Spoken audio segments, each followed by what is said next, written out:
Right, audio's live. This is our last fucking show ever. Yeah, fucking hate you lot. Fuck Never again. Sick of you fuckers. This is our last fucking show ever. Yeah, fucking hate you lot. Never again. Someone's got their audio on. No, it was my phone. Alright. Alright. I haven't got my soundboard up yet. Hang on. Oh, Christ. Maybe by another 600 shows I might just get fucking sort of like somewhere near, eh? Our 1200th show, we're still going to be having microphone and setup problems. Yep. Albin's far better at this. It's hard to argue with that. Why is it saying Overseas Connection Podcast is offline? We were online. We were live. I know you are. Yeah. So it's So now it's saying live. It's offline. Alright, there we go. Alright. So got the soundboard working. Potato! Yep. Right, I'm ready. fire it up. Right, here we go.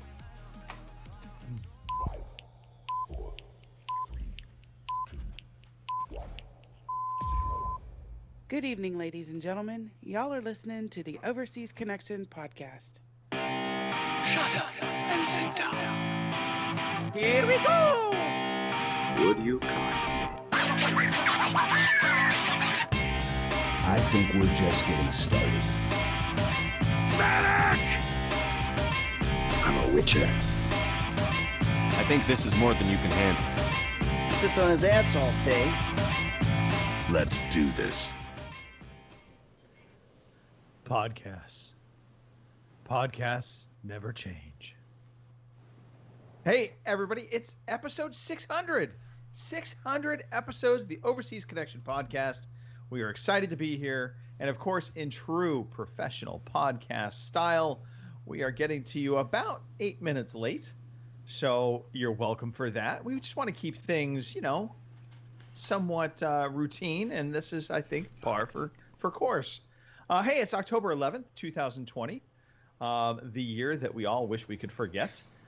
I am just one of your hosts, Greg DeLacy, Gamertag Murphy's Law, OC_Murphy's Law on Twitter. Today I have a fine group of gentlemen, and I use that term very loosely, on the podcast, Mr. Phil Olson. Good evening, Gregory. How are you? I'm doing good. I think you're the only one that's ever called me Gregory, and that's okay. It's my actual given name. No, it's quite all right. I just go by Greg for short, but it is Gregory, in fact. Is it like being in trouble with your parents? Gregory? Totally. When I hear Gregory, I know I'm typically in trouble. Also on the show today, the Star Wars background, I believe, Mr. Robin Tate. Robin, welcome to the show. Hello, Gregory, you cunt. And a fine hello and good evening to you, Robin. Hello. How you doing, mate? Good to see you. Good. Yeah, it's good to be here. 600. Yeah, unbelievable. How does that happen? I was saying to Judith today, and says, but you're 600? But I said, yeah, but I've only been doing it for about a year now. She said, I have not. No, you've been doing it for longer than just a year, my friend. Long time. Yeah. Never guess. 600, cheap or so. It's great. We'll chat about it in a minute, I'm sure, and throughout the night. But Nah, this is the last we're going to speak of it. Also on the podcast, Mark Wright, spinning the decks, getting us off to the late start. Thank you, Hey, Mark. it was my fault. Hi, Greg, you old bastard. Hello, everyone. 600! Why am I, like the center of negativity? I see how it is. Oh, yeah, that's a very good point. Rob VTS has put Towie must be on. That's why Pete's not here. The bastard, he said he wasn't well. He's watching Towie. Exactly. What a cunt. What a ginger at that. Yeah. Hey, no, we are better off being ginger free. Let's face it. So it's all good. Kim, unfortunately, not with us today. Kim, we love you. That's all I have to say to that. All right. I don't know how to go about this show, because one, it's 600. It's exciting. It's not a lot of podcasts get here. But on the other hand, it's just another podcast. It's just that we just keep pumping them out one after the other. So I guess we'll make a little bit of a big to do about this, but there is stuff to talk about. There's games to talk about. There's shows to talk about. There's life to talk about. Of course, if you are listening to this for your first time, we're sorry you've missed out on 599 episodes of pure magic. But you can subscribe to us. We are on every Sunday, 9 p.m. in the UK, 1 p.m. on the West Coast, 4 p.m. in the East Coast. And if you can't tell time zones, that's also 3 p.m. in the Central Time Zone. We are on Twitch. We are on YouTube. We are not on Mixer. I don't know anybody who would have ever wanted to have been on Mixer because, I mean, that was just a flash in the pan, right? Birthdays. Maybe we should do some birthday shout-outs. Phil, let's have you give the birthday shout-outs. Okay, so this week the birthdays have been Luis Raimundo. Luis, happy birthday. That was yesterday, I believe. Mm-hmm. Tom Pedro White was 36 this week, and Bonnie Gardner. Wait. Actually, 36? Bullshit. No. That's actually we switched the numbers. It's actually 63. 63. Yeah, that's more like Lewis. it. Lewis is a young 52. He doesn't look a day over 53, but he's technically only 52. And Bonnie Gardner. It was her birthday on the 9th, and being gentlemen, we won't say her age either. Exactly. 21 forever. Yes. I think they should get a birthday song, Mark. Right, hang on. Slap.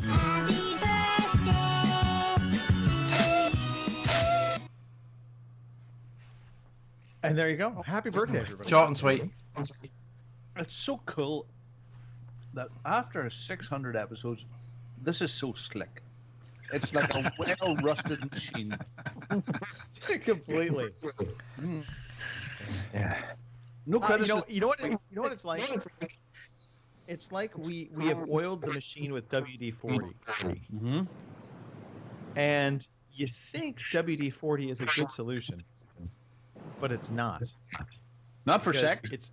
WD-40 is oil-based, so it doesn't actually stick around for very long. You want something grease-based. Yes, much like sex, yes. Okay. All right. Anyway, yes, well-oiled machine we are. I think we're going to talk about story time next. For fuck's sake, Mark. I've pressed it 3 times. Hooray, it's story time. Hooray, it's story time. I'm so glad to be with you today. There's no cure for being a cunt. See this award? I'm getting some feedback again. See this award? Yeah. That's for being the biggest cunt in Northern Ireland. Area manager of the year. You're not going to get one of these for podcasting, okay? No. I've got a Temping Bowling trophy somewhere from like 30 years ago. Anyway, what's the crack? All right, here's the deal. We're going to say a fine hello to John Mouse, Teflon 12, Hardly Dan, Rob BTS. Wow. All in the chat, being lovely individuals. Wow. So yeah. Wow. Cool. And if you want to complain about any feedback you might hear during this podcast, please direct all feedback to Bongo the Sane on Twitter. That is at Bongo_Sane, something like that.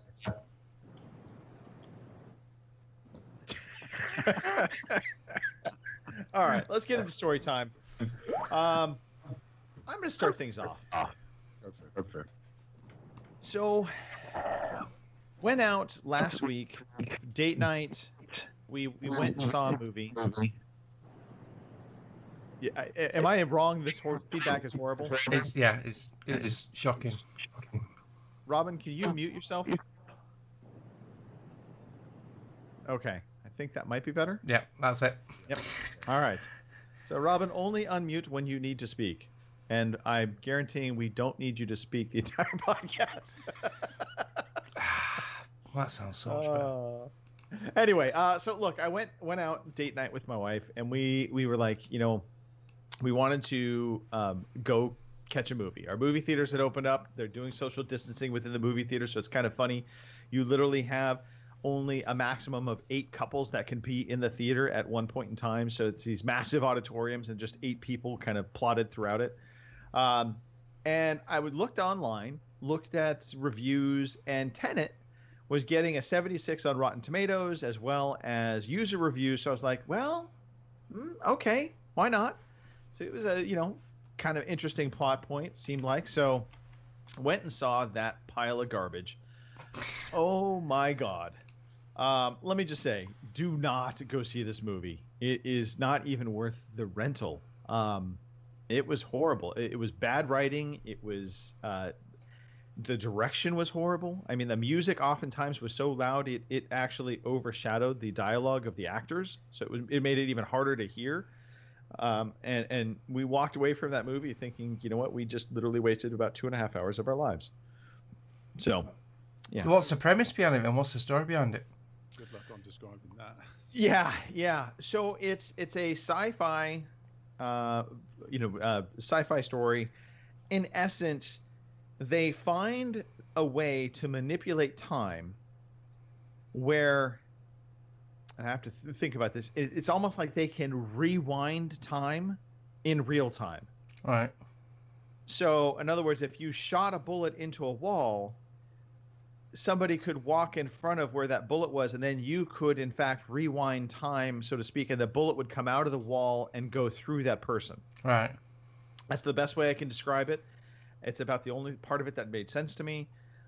Everything else in that movie did not make sense at all. The only redeeming quality to that movie was things blew up. Hey, how's about that? Does that sound better? Yeah. That sounds 1,000 times better. Okay. Believe it or not, that's yeah. Bye. Okay. We found the source. Welcome back to the show, Robin. You can speak. I wonder if your mixer deck's gone faulty. I had a faulty one. That's just send mine back. So Tenet, a hard pass. Then I started watching Fargo season 4. Now I really liked the first 3 seasons. I don't think I've seen season 4. Season 4 just started coming out. It just came out the 27th. All right, no, I've not seen that. I love Fargo as well. It's only 3 episodes in. This one has Chris Rock in it. I was pretty intrigued by some of the trailers I was seeing. I gotta say, I'm not feeling it so far. Oh, is it set in an older time then? It's set in the 1950s, and I feel like it just isn't working like the others did. So I like how all the others were tied into each other. The links, didn't they? With Patrick Wilson's character, and then the early one was his daughter, or the later one was his daughter. I can't remember. Right. They may have some kind of tie-in happening with this. I didn't pick up on it. I'll just say, this really had to do more kind of, it's like the different mob gangs. They kind of show them, at least in the first 2 episodes. It was kind of setting the stage for the relationships between. There was basically a localized black mob in Missouri and an Italian mob, and they show how they kind of came to be in power. I'm bummed right now that I'm not liking it more than I want to. Sometimes things come to a natural end, and they're best left alone. And then you start to fall off. And because it was great, and it was very original. And then no. By the way, speaking of natural end, The Walking Dead they finally aired their episode 16. They did. Would you like a frisk? Yeah. All right. When was that on? I've not seen that. It was on Monday night at 10 o'clock. All right. Yep. On Sky. So I've been watching what Phil's been watching, so I'll talk about that. But yeah, they aired 1 episode, and now they're off break again. Yeah. So there's 6 episodes coming up in January. Right. Once Fear the Walking Dead has had its pause. Right. And then it's looking like they haven't started filming the final season, final ever season, season 11. And there's going to be 24 episodes in that. Wow. So in theory, we've got another 30 episodes to go before it finishes. Yeah. Right. But they did, I guess, and I missed this. They announced it's actually going to close out. At least The Walking Dead. Now they've all these spin-off series. The Walking Dead, I think Beyond or something like Yeah, that. but I've noticed that on Amazon now. Beyond- Yeah, that's yeah. Beyond the Walking Dead, Right. which is a sort of teen thing set 10 years after the outbreak starts. And they've announced a spin-off series for Daryl and Carol. All right. Is that which called will be Daryl and interesting. Carol? Daryl and Carol. And obviously Fear the Walking Dead. Yeah. They haven't said that's finishing, so I'm expecting with the ratings that's getting, that's going to continue. We're halfway through that last season before there's a new season coming soon, isn't there? This month, I think. Yeah. We're just watching the last season because I didn't realise I'd not seen that. Yeah. So I mean, so The Walking Dead. Obviously, we're not going to give any spoilers away. For me personally, There's zombies in wasn't it. bad. Spoilers. Oops. There are zombies in it. It wasn't bad. It kind of finished out in a way I didn't anticipate it finishing out. But it kind of makes sense now that I know a little bit more about what's going on with the show itself. Yeah, I'll see it through its course. It's following. It's jumping back to the storyline from the comic books. Mm-hmm. So towards the end of the comic books, the things are afoot. Things are afoot. We'll leave it at that. I would love there's them. the But 3 again, TV movies they're making as well, with Rick. Yeah. I would really love them to have a happy ending. Get a cure, it all goes away, and they start to rebuild. There was some positivity. Would that not be a good thing to be? Do people not need that? Would that not be nice? Well, you I never know kinda- what you may wish for, Robin. Yeah, this is true. But I also feel like that is the newest spin-off series, the Beyond the Walking Dead. Isn't that kind of what that's about? Because haven't they kind of rebuilt society in that show, and then the kids venture out on their own? Yes, yeah, that's the premise. I haven't seen that one yet. Okay. But I watched the last episode. It was What good. did you think about it? I think it was more not nostalgia, but it was it'd been a long wait for it, and it was good to see it come to a season finale-ish type event. Right. Bringing back a few new or a few old characters or people you may have seen before. No, it's good. So what are you Without thinking of? giving anything away. How are you enjoying Fear the Walking Dead, Phil? Well, we'd never watched it until about 3 months ago. Yeah. And we binged the whole lot. Yeah. So the first season and part of the second season were a bit slow out there, but it does ramp up. I really like Fear the Walking Dead now. It's really interesting what they did. So they started with one group of characters, and it was mainly set around Robin's home country, a hotel in Mexico. Yeah. And it was all very colourful. So the colour palette was completely and totally different to to The Walking Dead, which is all very muted and greys. That started off very colourful, and then as you go through, as things get worse and worse, it does go to that sort of colour palette. And whenever it starts being more hopeful, you notice the colours are brighter. But that's a good show, and there's quite a few crossovers from The Walking Dead as well. How are you on the last? Have you seen all the last season yet? Yeah. Right, so I'm part way through. I think I'm near the end. Without giving any spoilers away, the person who Al meets in that, the vehicle she is in. Do you think that's the same type of organisation with what happened to Rick? It is. I knew it. The symbol on the on the vehicle that took Rick away. Do you know what I'm talking about, Greg? Is the same symbol. Yeah. And it's that's interesting. The same symbol. Yeah. For things that happened so in we the might season see. 10 finale. Yeah, we might see more of them in the movie as well. Right. Cool. Yeah.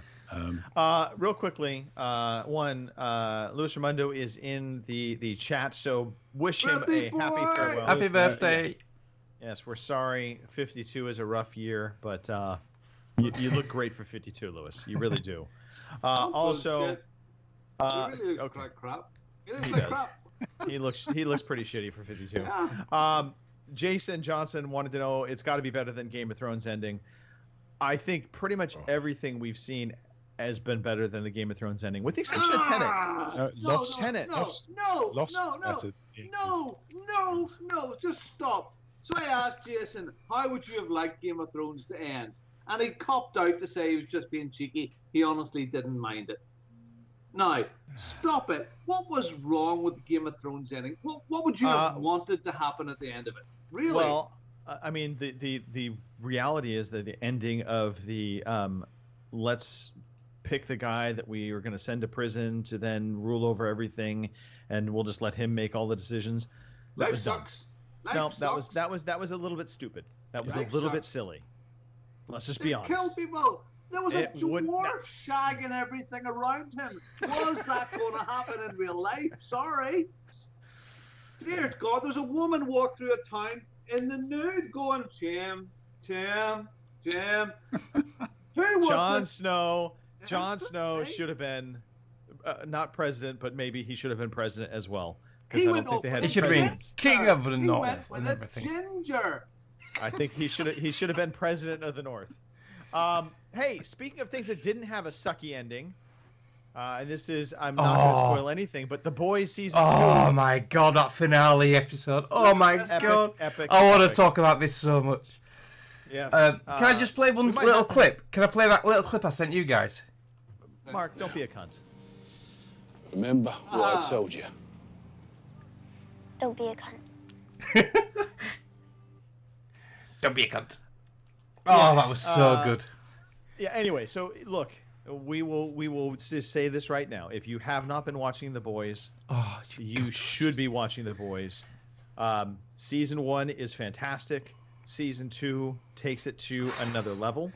I didn't think they could top season 1, but they have. Yeah, they really do. And I will say, season 1, the first 2 episodes were just okay. They weren't like, oh my God, this is the greatest show ever, but you could see the promise, and then it really kicks off. So stick with it. If you are watching The Boys and thinking, I don't know, just stick with it. Yeah. It's great.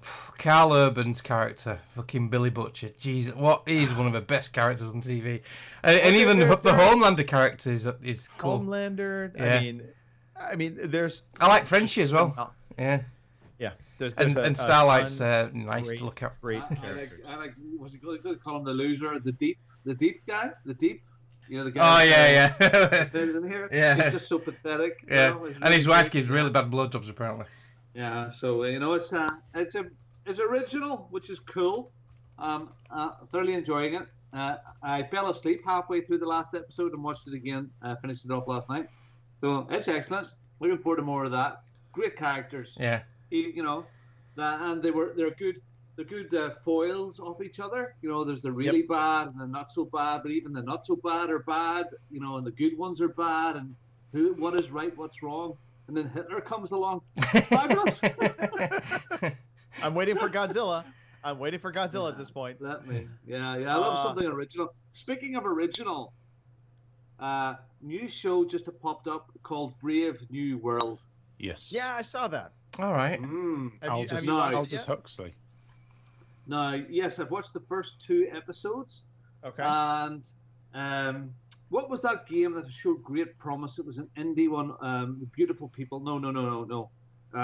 It was a Microsoft Game Pass preview, and it looked a bit like BioShock, and people were We Happy Few.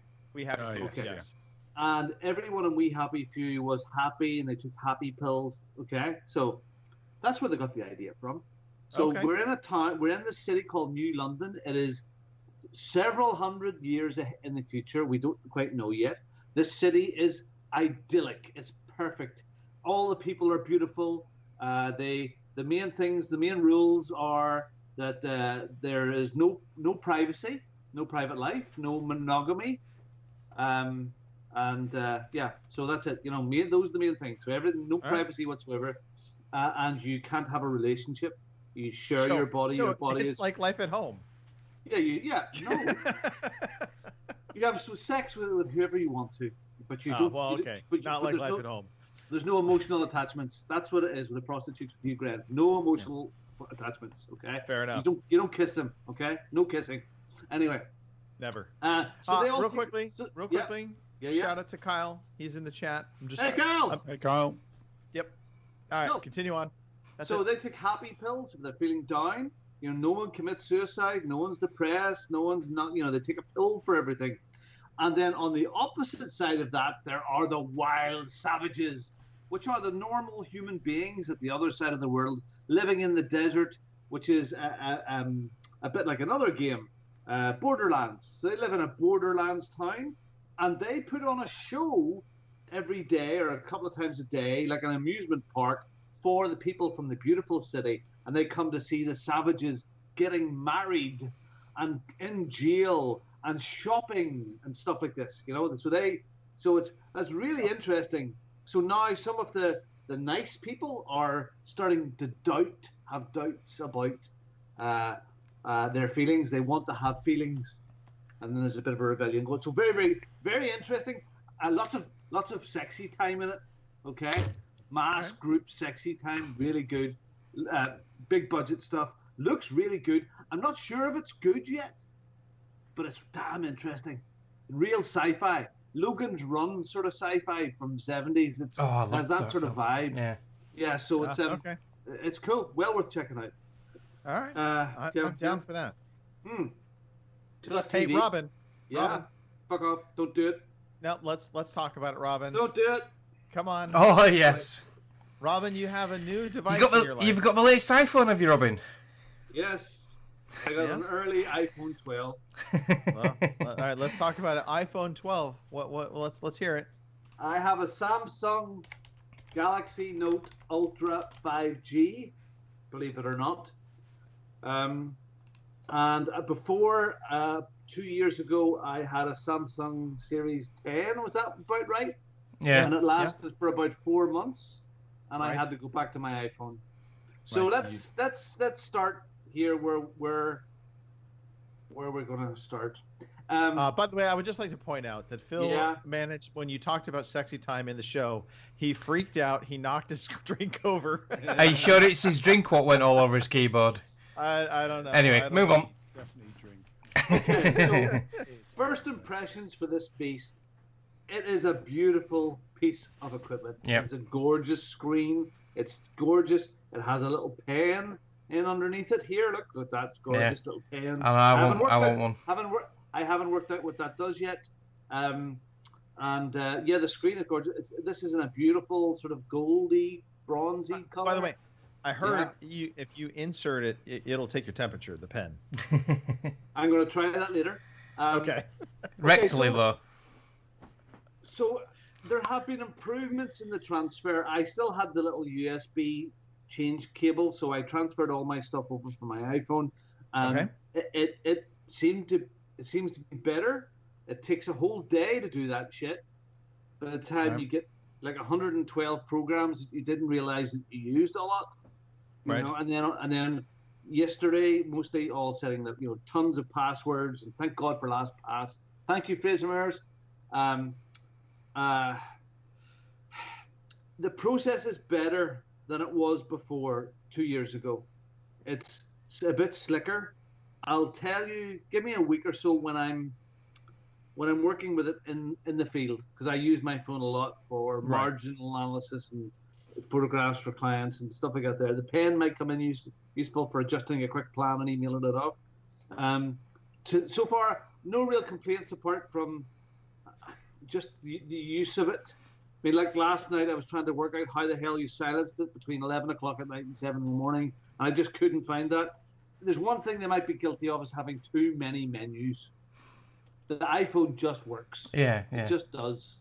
But so far, so good. One of the first things after my programs, I got the transfers going on, one of the first things I did was to download the Xbox software, and we'll talk about that a little bit in a while as well. But yeah, I am very impressed. I did order a cover on, what day is today? 4 o'clock on a Friday, and it arrived at 10 o'clock on a Saturday to Northern Ireland. Let me tell you, that's really, really good from Amazon. Unbelievable. Really good. I'm sending it back. I don't like it. So anyway, but it was a leather thing. It wasn't quite what I sorted. But I've ordered a proper carbon fiber case for it, and it's coming from America. From the guy that does the unboxing therapy. Have you ever seen his videos? That's all he seems to do. It's like a warehouse unboxing therapy. and he has a company that makes the carbon fiber covers. So that's on its way. I ordered that today. So it'll be minimalist. So yeah, very good.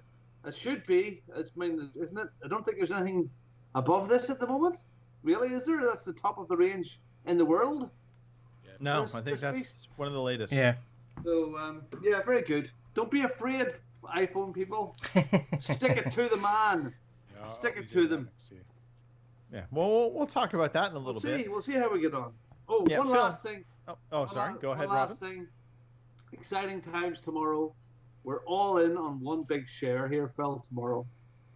So certain company has bought, American company has bought 30 tons of graphite, or they've got 30 tons of graphite, which is a real shortage of. All the graphite comes from outside of America, and graphite is used to make batteries, car batteries for EVs. And this small company out in America has got this, and they're refining it. And there's word of a big contract coming with Rivian, Tesla. There's quite a few of them out there right now. And I've got in really low here. So this week is a very exciting time for me as far as the stock market's concerned. So it could be, I could just get out with a little whiff. Fantastic. But this could be a $2 to $50 by the end of the week job. So I'm all in. The house, everything. All in. Push all the in. chips to the middle of the table. All in. Anyway. Yep, Judith, you may be homeless tomorrow. Oh, right. There you go. That's me. I'm done. Phil, anything else you wanted to speak about? Just, I mean, aside from work, I'm working from home now, 100%, and I'm now busier than I have been for the last probably 6 years. It's absolutely crazy at the moment. I mean, good crazy, but, you know, working from home actually is meaning working for a change. Just the other thing I finally picked up on was the morning show. Which was one of the Apple TV yeah, shows. I watched some of it. Yeah, some. It reminds me a lot of what's the name of the program? There's another program set in the Newsroom. Yeah, the movie. Yeah, and there's a TV show called The Newsroom. Broadcast news was the movie. Newsroom was the TV show. Really enjoyed it actually. It's quite good with Jennifer Aniston and Reese Witherspoon. A whole load of other people. So if you like that sort of thing, well worth it. That's it from me. I believe it's Reese. Isn't it Reese? Reese Witherspoon's company and Jennifer Aniston. Is it not? Is it their production company that? Yeah, they're both exec producers on it. But yeah, it's good. Steve Carell as well. If you like Steve Carell. Yeah. And it's all about the Me Too. What was happening during the sort of 18 months into the Me Too story. So, Bill Burr knows all about that. Yeah. Mm-hmm. Yeah, that's it for me. Okay. Mark, anything you want to add in? I know we kind of talked about a lot of what you were talking about. Yeah, just mainly The Boys Season 2. Again, like Phil, work's been really, really busy. I'm doing a bit longer hours, but I'm really enjoying it still. I went to Leicester on Wednesday on a training course, like an induction welcome to service department sort of like thing. And that was interesting, learned some new stuff and about how they have policies and procedures for customers, so that was interesting. Got to drive my new car down the motorway for the first time and it just runs like a dream. So yeah, that's about it really. There's not much happening for me. All right. Well, why don't we talk about some games? We are a video game podcast after all. I suppose we could dive into that. Yeah, in a minute. I'm just changing your name back to Murphy's Law from Bongo. I appreciate that. For goodness sake, Mark. Amateurs. Smooth, well-oiled machine. Yeah. Today I feel like playing computer games. Today I feel like playing computer games. All right, Phil, why don't we start with you? What has been on your playlist? So I've been putting some more time into Wasteland 3. which, despite its glitches, I'm still enjoying. Glitches such as your characters, when you finish their moves, jerking back and forth. The losing saves, which was really annoying. Okay, Yeah, I haven't had that happen to me, thankfully. So I put in about a 3-hour session, which for me is a long time. Right. And all of a sudden, it just loud buzzing noise and crashed. That's always fun. And I'm just like, oh no. Yeah. So I went back to the last autosave and last save, and it was when I first started the session. Yeah. So I was livid. Yeah, quick save often in that game if you are playing it. I haven't come across the twitching bug. I have had a couple times where enemy characters were invisible. Yeah, but their weapons were visible. Yeah, that's about 70% of the enemies I'm coming up against. So it's just weird. Well, so what I found, this may or may not be real, but it seemed like I was using quick resume a lot. This game seems to work very well with that. So you can pause, save it, pause on the title screen, close your console down, and when you fire it back up and you start Wasteland up again, it'll dump you right back into the game. Yeah. But I think after a while that potentially starts to impact it, because I had the enemies were invisible. I just did a save, and then I restarted the game up, and they were visible again. Oh. So I wonder if there might be some kind of memory leak issue going on where it's just, it's because I kept doing the quick resume too much that it just suddenly was like, nope, I don't have enough memory to draw the characters anymore. I don't know. Well, at first I thought it was some different enemy. I thought, yeah, so did I. They got some sort of cloak that you can't see, but all you can see are the guns. But that just keeps happening. And the jerking back and forth is probably the most annoying, because it's a movement and it makes the sound of the movement just repeatedly. So as if they're, and it's just like in a loop.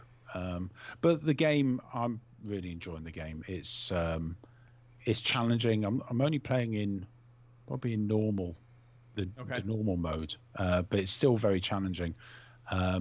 It's one thing I've noticed is that it's quite forgiving in the fact that if your characters get killed, they will be revived as long when as you get go through back to your base. Yeah. Well, as long as you get through the encounter, they will actually come back to life. Yeah. But if you don't come through the encounter, then you have to reload a save at some point. But I haven't changed any of my team yet. So because you build up, as you're playing, you build up the characteristics and the strengths of your team. Any character that I'm coming up against or coming up to who says, "Oh, I'll join your team," I'm not taking them, because I've built up my original 6 characters to a level where I'm quite happy, and I've got specialists in each area. So what's very good is when you're upgrading a character in its certain skills, it'll tell you what your other characters in the team have, what level they are. So in lockpicking, for example, you can see that such and such a character has level 7, whereas Bob is level 3, Joe is level 1. And so it allows you then to make sure that you can upgrade and have specialists in each area. Yeah, I do like that. I didn't totally pay attention to that all the time. And so in some respects, I duplicated some efforts for a little bit. But then I really clued into that probably about 4 hours in to the game. I realized I really needed to start just making one person the lockpick specialist, one person, a medic. Yeah. One person is all about robotics and machinery, and then so you can do all of that. And I've come across a couple characters where I'm like, okay, this character seems like they would be fun to play, but also I like all the characters I have, so I'm not inclined to bring them on. Especially one in particular character I came across. I looked at that character and I thought to myself, you just seem like that character is going to be unreliable, to say the least. The old drunk. Yes, the old man. Yes, I just looked at him and I was like, I don't think I could trust this guy on my squad. It's just nothing about him. My guess is he's probably awesome. Yeah. And when you put him on your team, he's probably overpowered. But there was just no way I was bringing him onto my team. But there's some really useful skills as well. So if you've got someone high in leadership, they can give the whole team. It uses 2 action points. Right. They can give the whole team sort of inspiration. Right. And that means everyone in the team gets an extra 2 action points, which is really useful if you're having to get out of the way of various enemies. Very handy indeed. Explosions. I will say, so I'm playing it on the Xbox One X. My personal feeling is this is probably better played on a PC with an SSD built into it. Yeah. And I say that because the loading screens on the Xbox One X are pretty tough.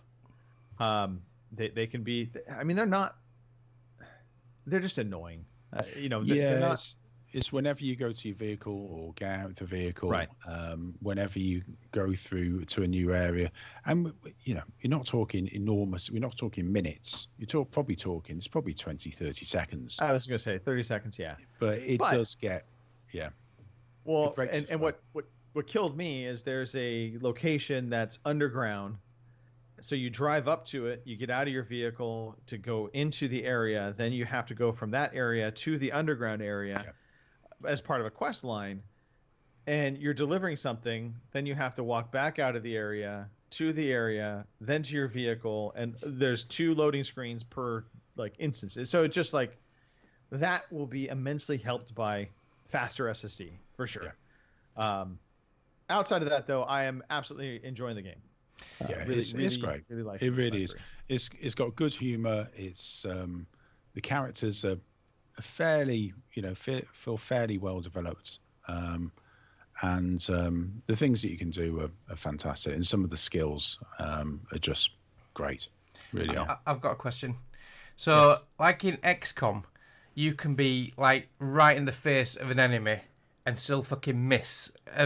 Is it more accuracy than XCOM? Because that is so frustrating. It doesn't seem as frustrating as that. You don't get the Although you do get percentages to hit. I take that back. You do. Yeah. I think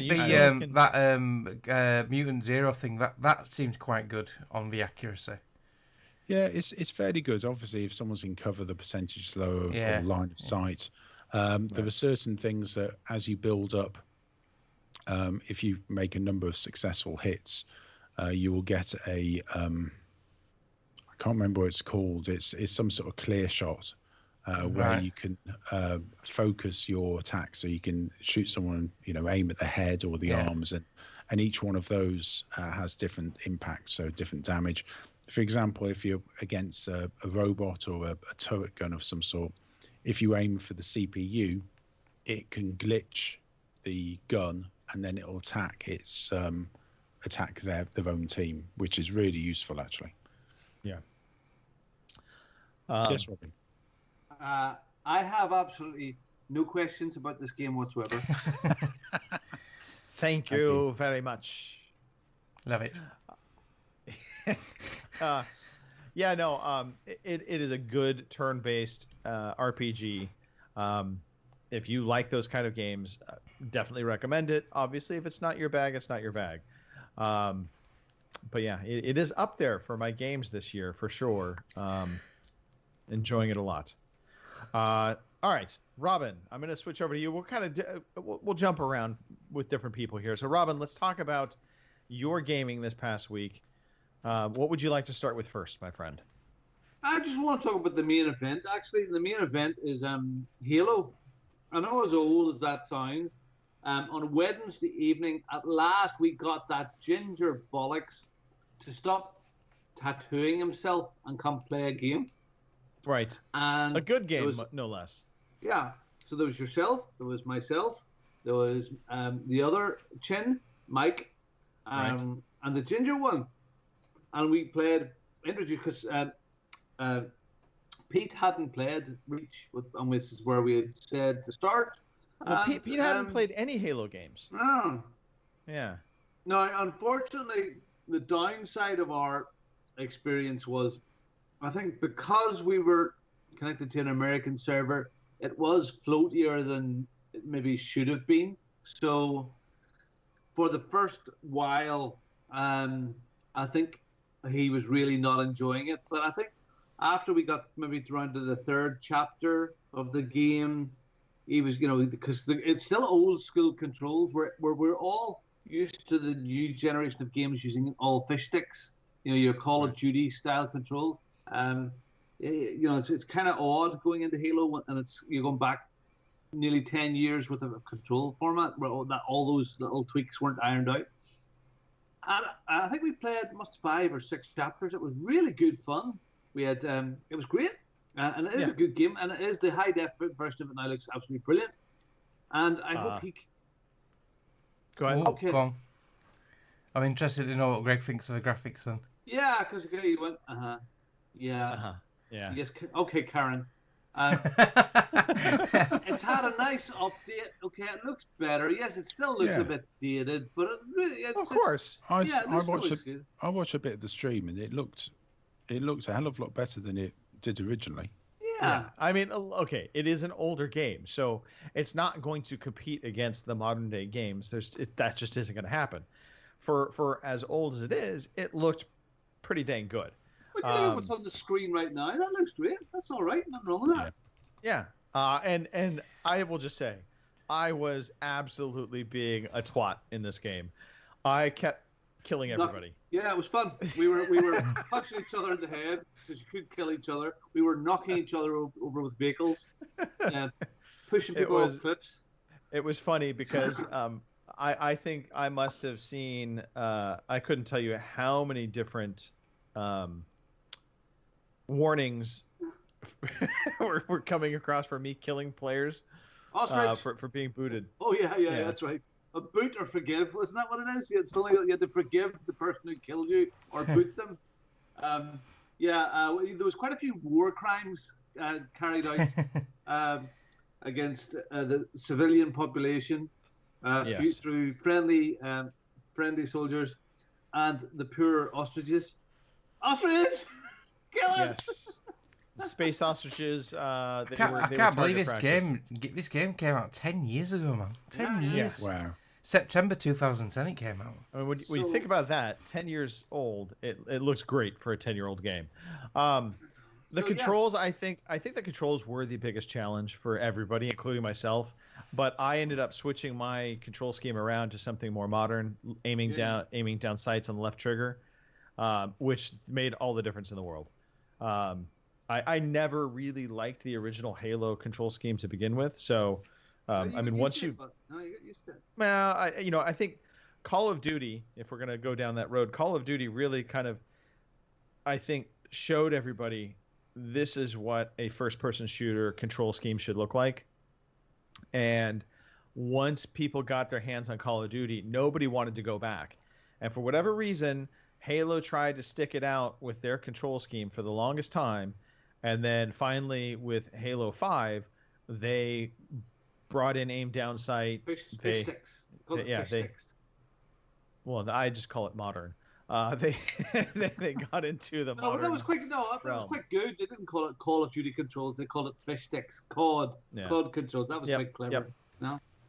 Oh yeah. So it was good fun. And hopefully we'll continue to do that.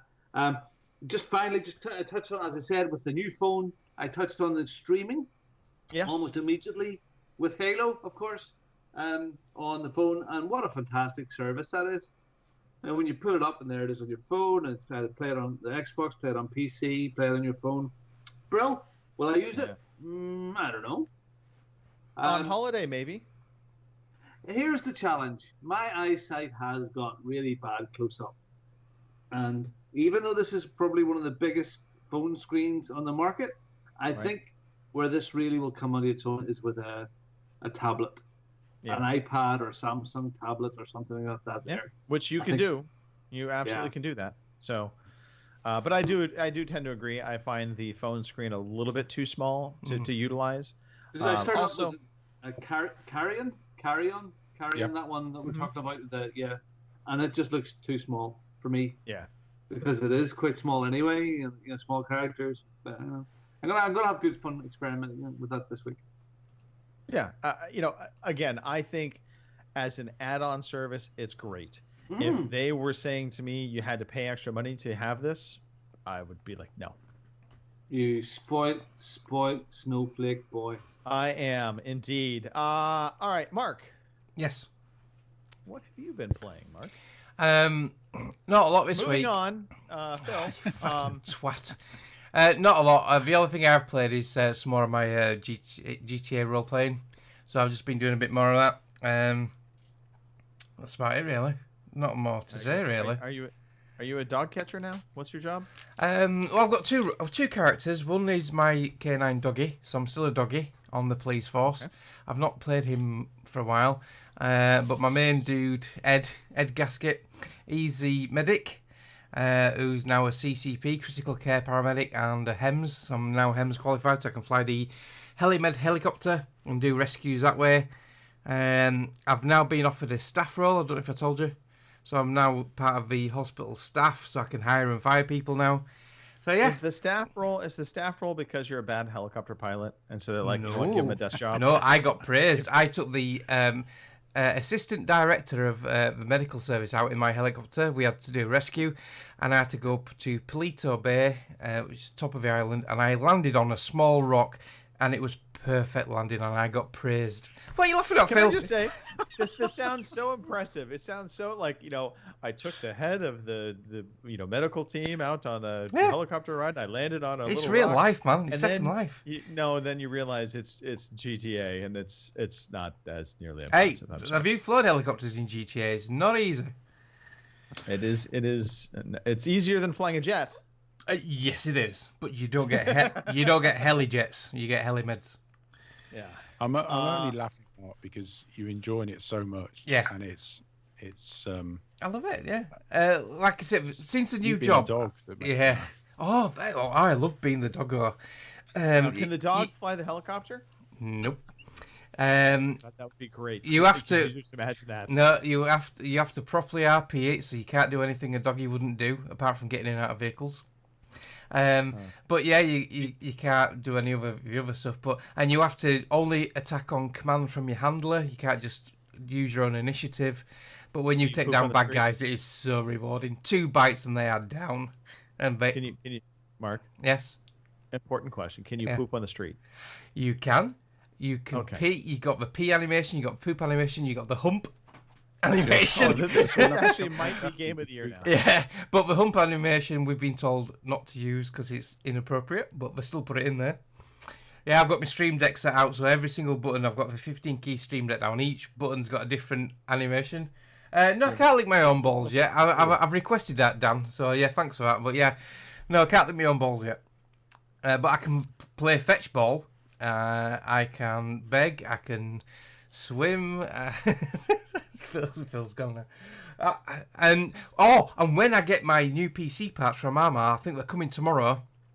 My PC should be more powerful enough to actually play the game and stream it. Because at the moment, my PC, my i5 4th gen, it's not up to the job of playing and streaming on the same PC. Lucky. I might stream this and show you how good it is. I might convert you all. Stream it, and maybe they put in the lick your balls animation, and we can see all of that play out real time. Yeah. There we go. Phil, that's me. Please that's save me. Please save me, Phil.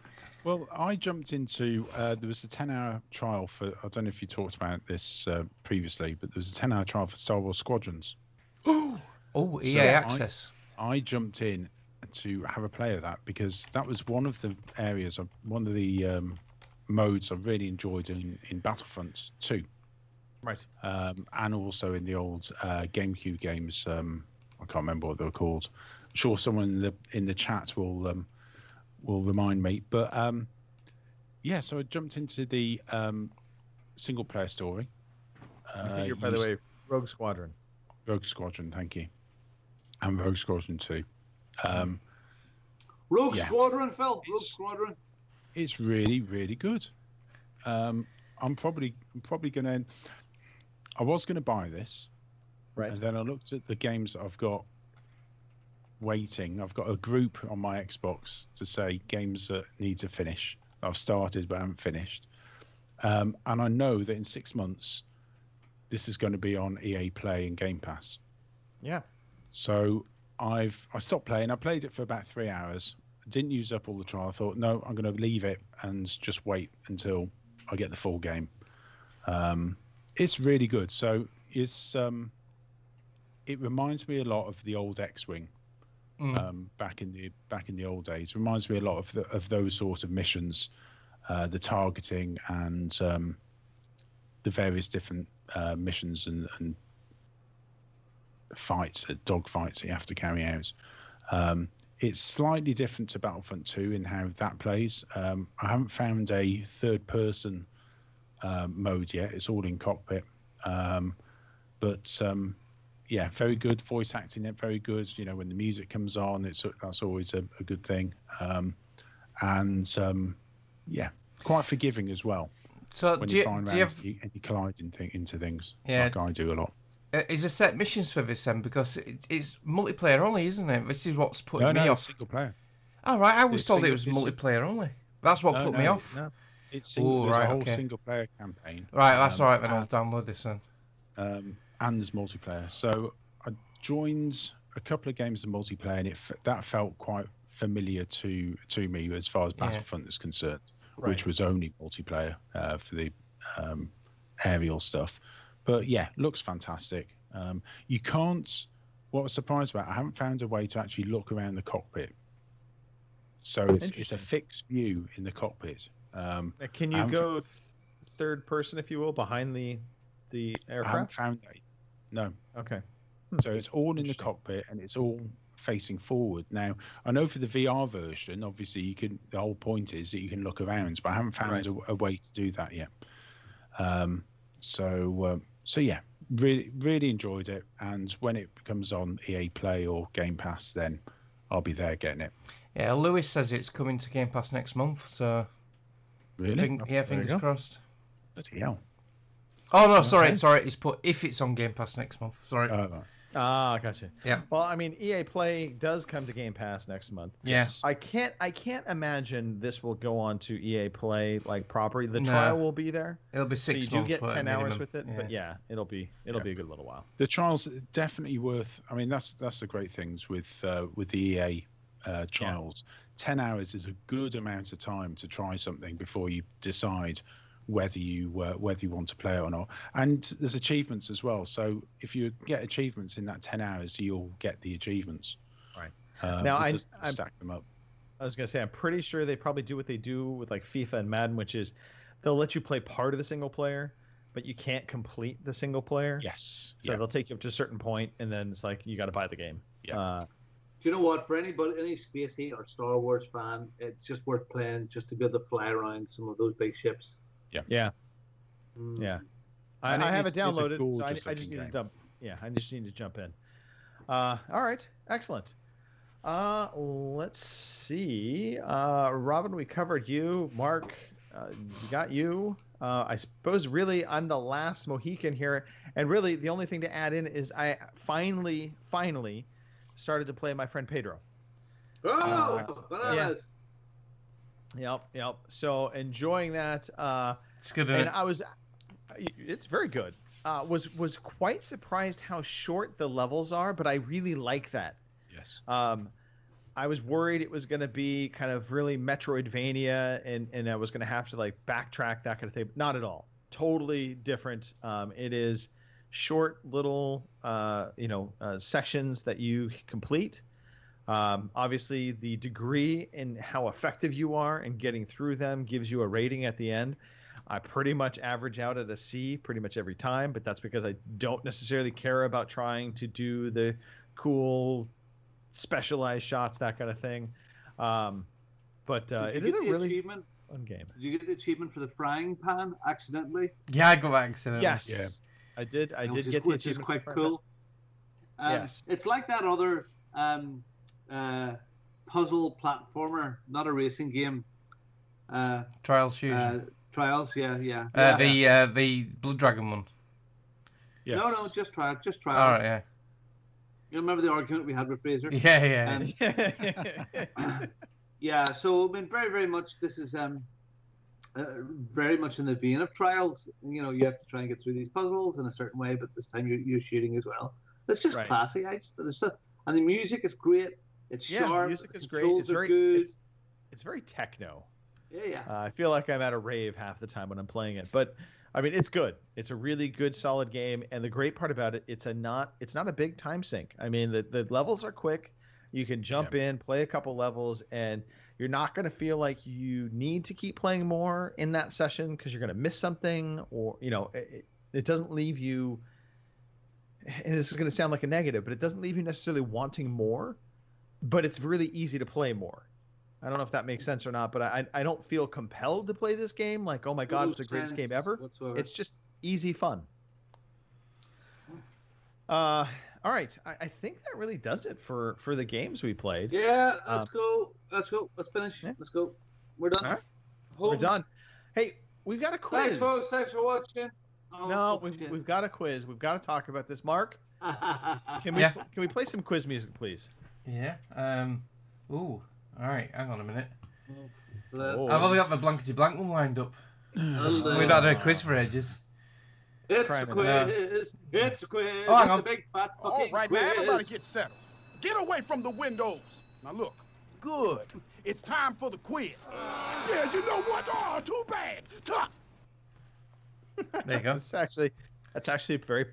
That's right on point for this quiz. Okay, so we have had a few different questions we've thrown out there. Who is the hardest to understand? Robin, congratulations on winning that. If you had to share underpants, who would be the one you would want to share underpants with? Kim, congratulations there. Yeah, congratulations. I'm pretty sure that's what we should be saying. Okay, here we go. This is the coup de grace. I was drunk. What can I say? Yes. Robin is responsible for these. That's all I have to say. So this question has to do with every host. You have to rank, if you will, date, marry, eat, wash, share Game Pass, or kill. So you have to basically use every host in the current host setting, because it would be easy enough to say we'd kill Mike Chen because he's annoying, British pompous asshole. Love you, Mike. So here we go. Let's start it off. Mark. All right. Okay. I've got to name all of them. Right. So that or here's what we could do if we want to have some fun with it. We could pick three. Just pick three. Right. Okay. Pick three. I would. Right. Okay. So, I'd marry Greg because he's always taking Cindy out on wine tasting things. So, and good call. Yeah, and I know he takes her out a lot for meals and stuff, and he looks after her. So yeah, I'd marry Greg. I would wash Pete because he's ginger, and I tried to wash the ginger out, and I kill Robin because he's a cunt. Good call. I'm only joking, Robin. I love you, really. Cunt. Okay. Interesting. All right, Phil. Right, okay. So I quite like Mexican food. Oh, yeah. So I'd eat Robin. No, so so on the edge. Yeah. I would. It's killing me. I'm too hard to clean out. I really would be. We're gonna. We might have something coming up in the next 5 minutes. We'll have to ask the next person about this, Greg. I'd probably have to wash myself after doing that. Yeah. Right. And you know what? I'd date Kim. Good choice. She'd make me laugh. I thought she'd be the easy option there, but yeah, she'd be a great laugh. Yeah, I'm surprised she's not already taken, but she's a hermit, so. There you go. Fair enough. Robin? Yeah? You've thought about this long and hard. Several times very hard. I would date Pete because I have this wee thing for gingers. Always had. I just always loved that wee ginger. You know, the wee petals. It was fabulous. So definitely date Pete. I'd have to wash Greg. If you haven't been around Greg for long, you understand that washing would be absolutely necessary. And I'd kill every other one of you motherfuckers. Nice. Yeah. So right. What about you, Greg? Well, I realized technically there's 6 hosts and then there's 6 spots in this, so it doesn't quite work out well. No. I was drunk. I realized that. So I am going to eliminate date. Okay. Mm. So, in order, I'm gonna go through all 5 here. So. Oh, we were only allowed to do 3. Ooh. I know, but I'm. It's my show. So that's me killed. Yeah. So the funny part is, I actually know the share Game Pass and the kill. It's the Game Pass one we already did. Mary. Yeah, the Wash Eat Mary. So I think I would wash Phil because I don't think Phil would be tough to wash. There's no hair. It's a little easier. So I'm going to go with wash Phil. The drying would be easier, wasn't it? Yeah. I would at the right moments and everything. Yeah, I would marry Robin because I'm all about California 50-50 law. So I'm into those. For audio listeners, Robin just got up and started dancing. I want half. So then it's eat, Game Pass, kill. Look, Kim, you're gonna be eaten. Take that as you will. And then look, Mark, I already share Game Pass with you. Yeah, so you're gonna kill me. Just follow the path. And then the most obvious answer in this whole entire thing is kill Pete because look, he's ginger. Yeah. You kill the gingers. So yeah, there we go. Eventually they'll take over the planet, won't they? So yeah, No, you got to keep them cold. Right. Yeah. Well done. Well done. Fun question. Now, Mark, do we need to break off? Also, I did not check emails. I suppose we should have. I have them. I have it all. Right. I have it all. Oh. So, do we have a guest that we're? We might have a guest yet. He's just parked up. Right. Yep, we do have a guest. Right. Let me bring them in. People have got to guess who this is. Because there won't be no video because he's out in the car. So I'll give you a clue there already. It's a E. So let's bring them in. Bringing the show down already. 2 years ago, this time he was in a Starbucks.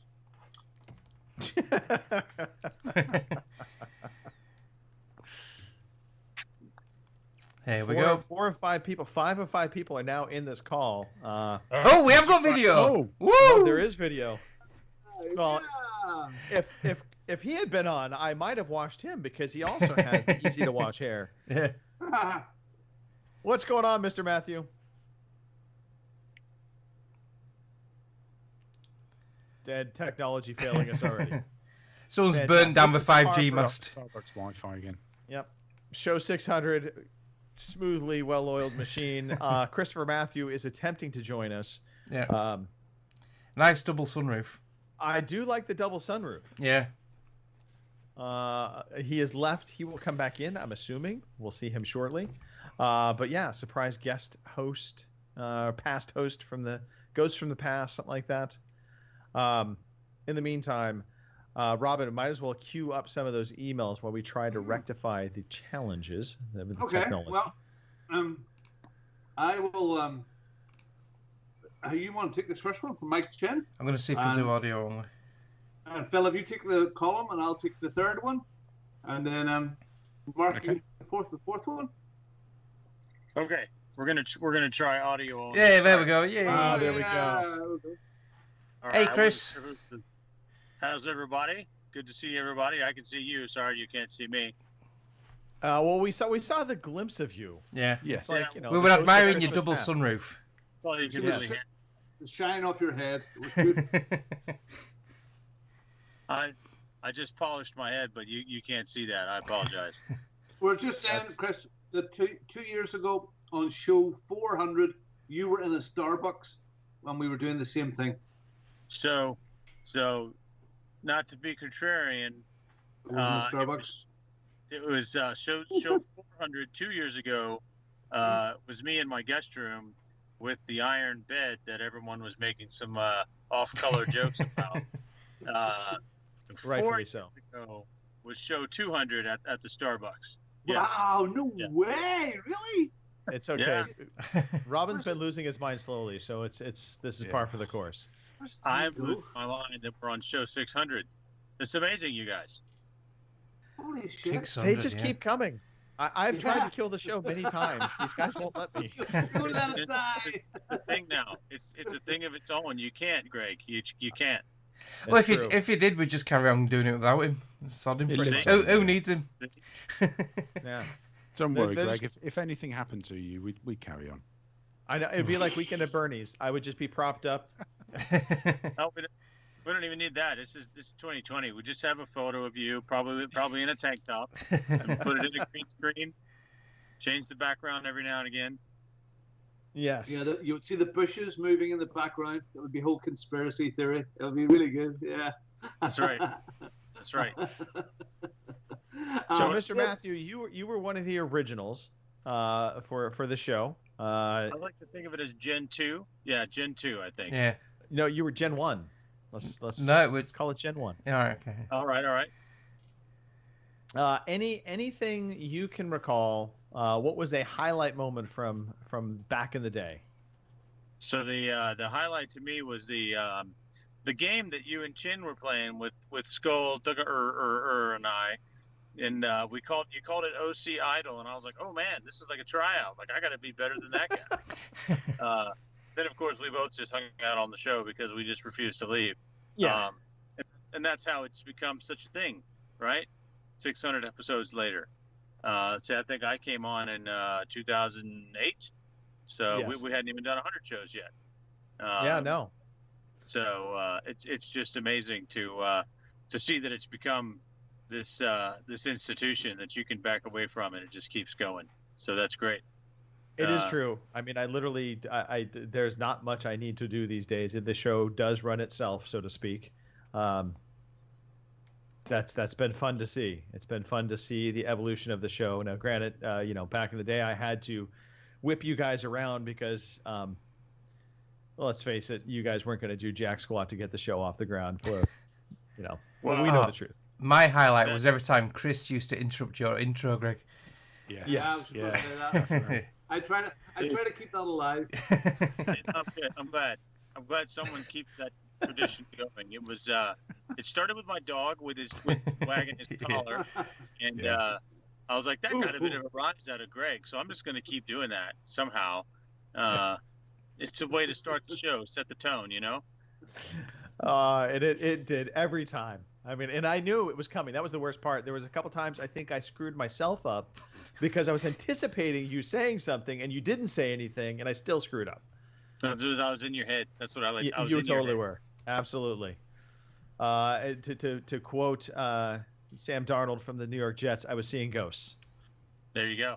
That's a good football reference for you folks. The ghost of Moose. Yeah. And then I guess my second number 2 highlight. This might have actually been pre-show, but of course it was meeting you, Greg, in California. Yeah. Oh, it rained every day as well. I remember that. Yeah. I remember I was all nervous about that. I was like, I don't know what this is going to be like. I don't know what Chris is going to be like, because your podcast persona is very different than how you are in person. And that's not a knock. That's actually a positive.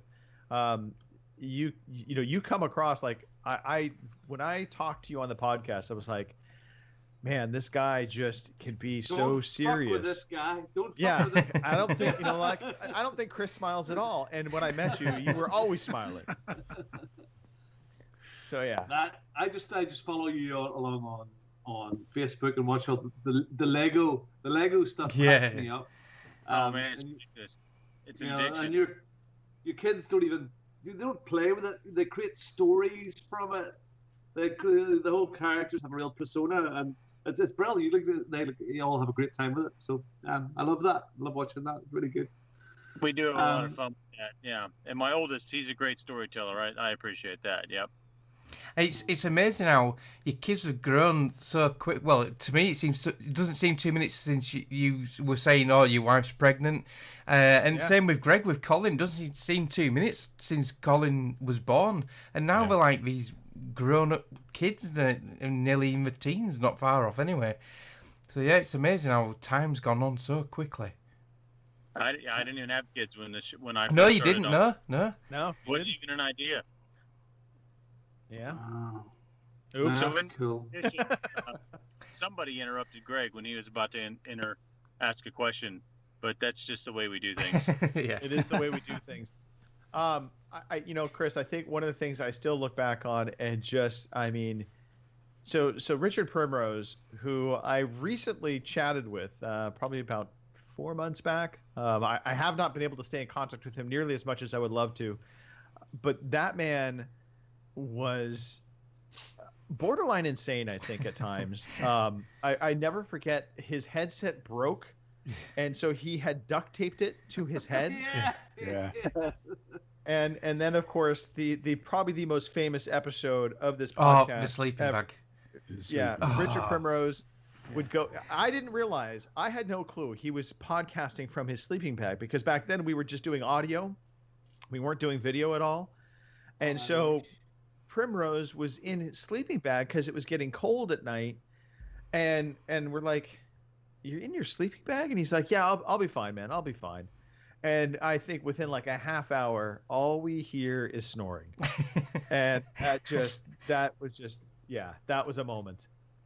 In Primrose's defense, we were recording those shows at uncivilized hours for our British through friends. The week as well, wasn't it? Yeah, it was Tuesday nights, wasn't it? True. Yeah. Yeah, I think we started at 11 p.m. your time. Yeah, something like that. Yeah, often those shows would be going until about 1 o'clock in the morning. Both him and Mike Chin at the time, you guys they were troopers. I mean, middle of the week, podcasting till 30 in the morning. Yeah. Oh, how times have changed. So, do you still do a bit of gaming? I do still do a bit of gaming, a little more now. I've changed jobs and I get a little more time to myself now.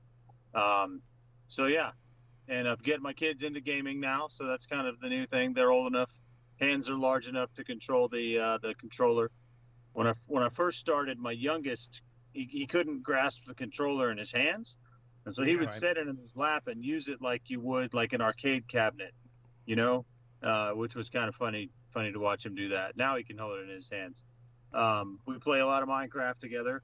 I'm apparently 10 years too late on Minecraft, but we enjoy it. And then the game still selling.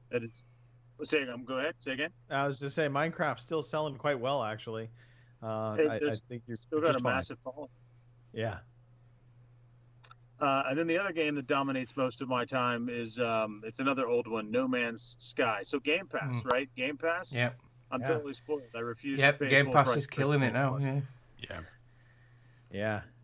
No, Game Pass is a gem. That is for sure. Any thoughts about getting into next gen, or so you bought a One X, correct? I have an Xbox One X. Right. It's barely 2 years old. I don't know. Yeah. I've got a pretty buff PC, so I've been doing a lot of. Now that you have the Xbox Companion on PC, where I can save a game on the Xbox, and when I pick it up on the PC, it'll be in the same spot, and vice versa. I spend most of my time gaming on my PC, actually. Okay. I'm still a little clumsy with the mouse and keyboard, but I'm getting better. As you should be, because mouse and keyboard is not intuitive. I don't care what anybody says. It's not intuitive, but it is faster once you get the hang of it. I'll give you that. Just don't start playing GTRP, okay? Promise me you won't do that. All right, I won't do that. Chris, if you want to learn about GTRP, contact me later. I don't even know what that is. So that's a good thing. You don't want to. You already have one job, Chris. You don't want another. Speaking of your job, so are you still involved with the military, or are you in private sector now? I'm still in Uncle Sam's Army. All right. I got about 4 years down in my not to go into too many craziness. Probably about 4 more years in Uncle Sam's Army. Yeah. Okay. But your wife Katie, she's been promoted again, hasn't she? She's really high up now, isn't she? She is due to be promoted probably in January to full colonel. Yes. Wow. So she's doing quite well. Yeah. She's I refer to her as the sugar mama. Right? She's gonna go and do that, and I'm good. Does she give you orders in the house? You're a kept man, Chris. Well, she's always giving me orders in the house. It's legal now, right? I'm not legally allowed to argue. We know what side our bread is buttered on. Yeah. That's right. I know how she likes her coffee. Right. Know how to make she all wants of her it promptly. cocktails. I'm good with it. Right on. Do you still have the Corvette? Nope. Corvette's gone. Okay. Sadly, had to part with it. So I had my family mobile, my pickup truck, and I had my Corvette. And the pickup truck started acting funny, so I sold it off. And then I needed something with 4 doors, so I'm driving a Volvo now, grown-up car. That happens to us all. Yeah. We all grow up someday.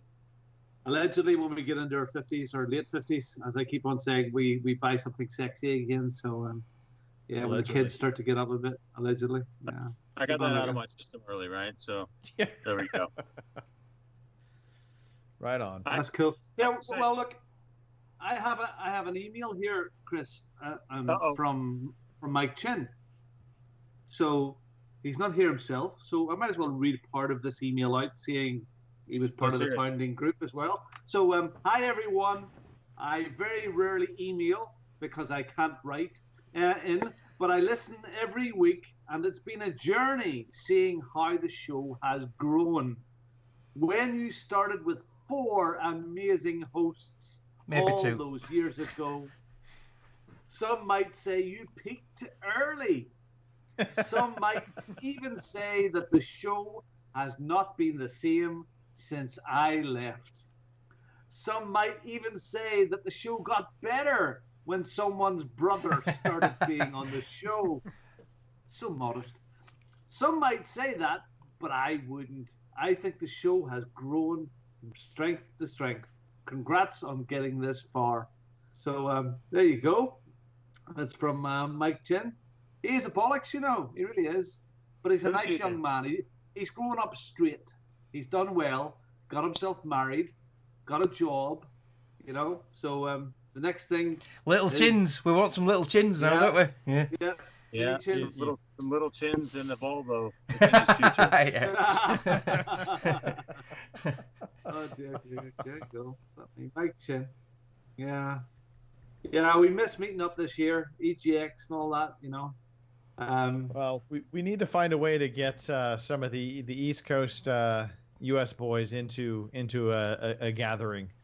So Mr. Matthew, we're overdue. We got to figure out that way. So where are you now? Whereabouts are you? Are you allowed to even divulge this? Oh, you I'm have to in kill the us. nation's capital. So I'm currently residing just outside of Washington D.C. In the suburbs. Right. I mean, that's where I am in life. 2 kids in a Volvo in the suburbs. I used to be a renegade, man. I used to ride a Harley. Yeah. You have reached the peak of Mount Utopia. Yeah, we'll have to we'll have to all meet up at PAX East when all this COVID's blown over, won't we? Yeah. I think that would be fun. Yeah. Yeah, I think the COVID has messed up a lot of gatherings this year. Yeah. It is unfortunate, but I do keep to my family and I do keep to the social distancing and the masks and whatever we can do to make this pass a little sooner. Yeah, good on you, Chris. Yeah. I mean, it'll get back to normal. It will. It will. Okay, so on a positive side, one nice thing on my Twitter feed or my Facebook feed is all these photographs that are popping up over the last few weeks of EGXs and Eurogamers gone past, and it is lovely to see some of those memories. You know, somebody that was on some of those original shows way back then isn't here this time, and Gary Lever, who you all know, Chris, has passed away earlier this year, and we are going to are raising some money in his name for Extra Life this year, and maybe this is a perfect time just to mention that, Greg. Maybe, yeah. Yeah, no, it's a great time. In fact, we can do a quick little update because there has been quite a bit of activity on that. I think we're up to 2,500 now. Wow. I've still to drop some money in there. Yeah, me too. And this, let me get to the dashboard. In my shout outs, there's a bit of news on that as well.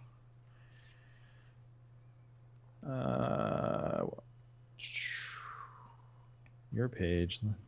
The Extra Life page is being difficult. Yeah, this is thrilling radio, Greg. Yeah, 2,197 so far. Nice. So we're on our way to 2,500.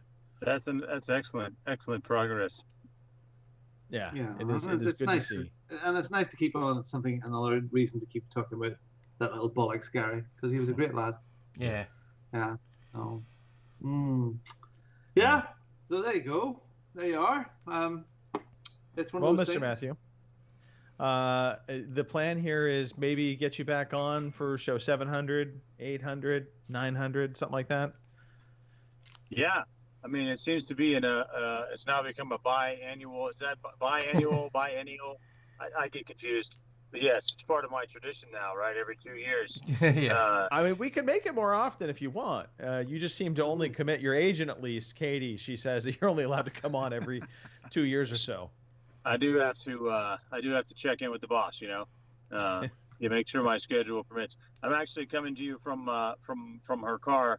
We just left Thomas Jefferson's home. I was hoping to catch you from the grounds of Monticello there.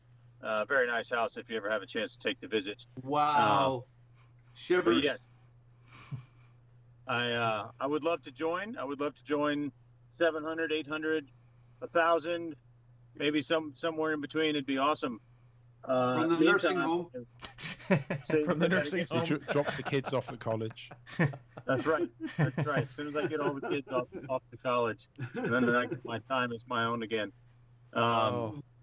Speaking of time, I will give you your show back. I was an absolute honor to be on, and I appreciate the invite. I have some 6 to 10-year-olds that are inviting me to a pizza party. It's going to be epic. So you all take care. Yeah, we can't compete. Congratulations on 600. We'll talk again soon. Hey, thanks. All right, thanks, see you, Chris. See you, Chris.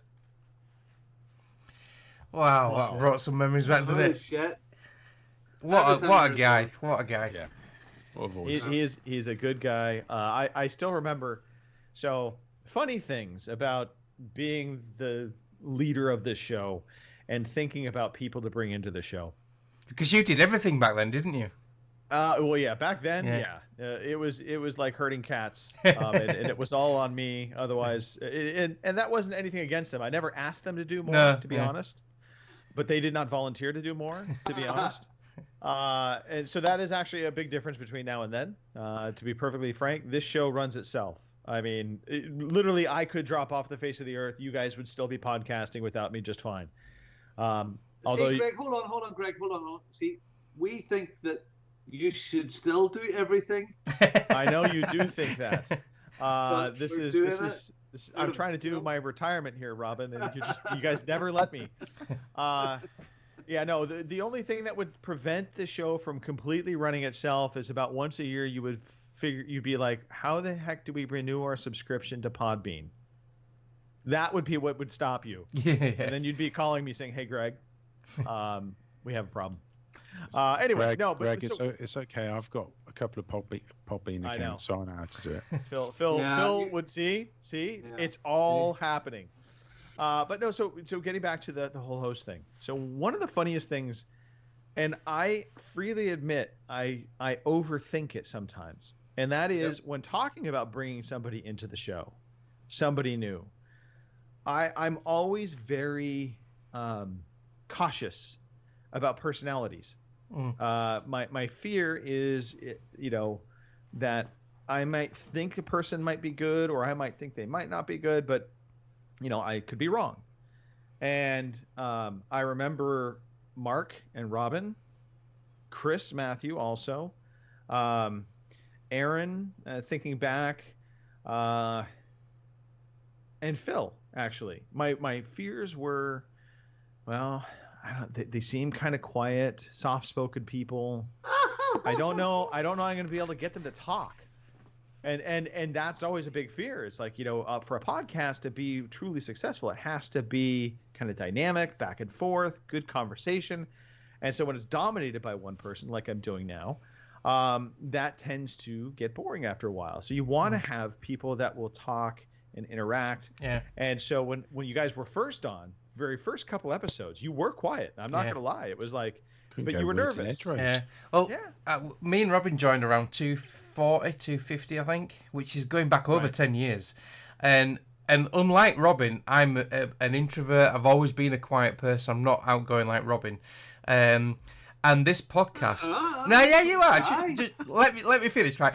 But this podcast, I'm gonna go all soppy here, but this podcast has really helped me grow my confidence in public speaking and being on camera and on the internet. Like, that's something we've done new recently. Well, not recently, it's quite a while ago now, but we're now live streaming.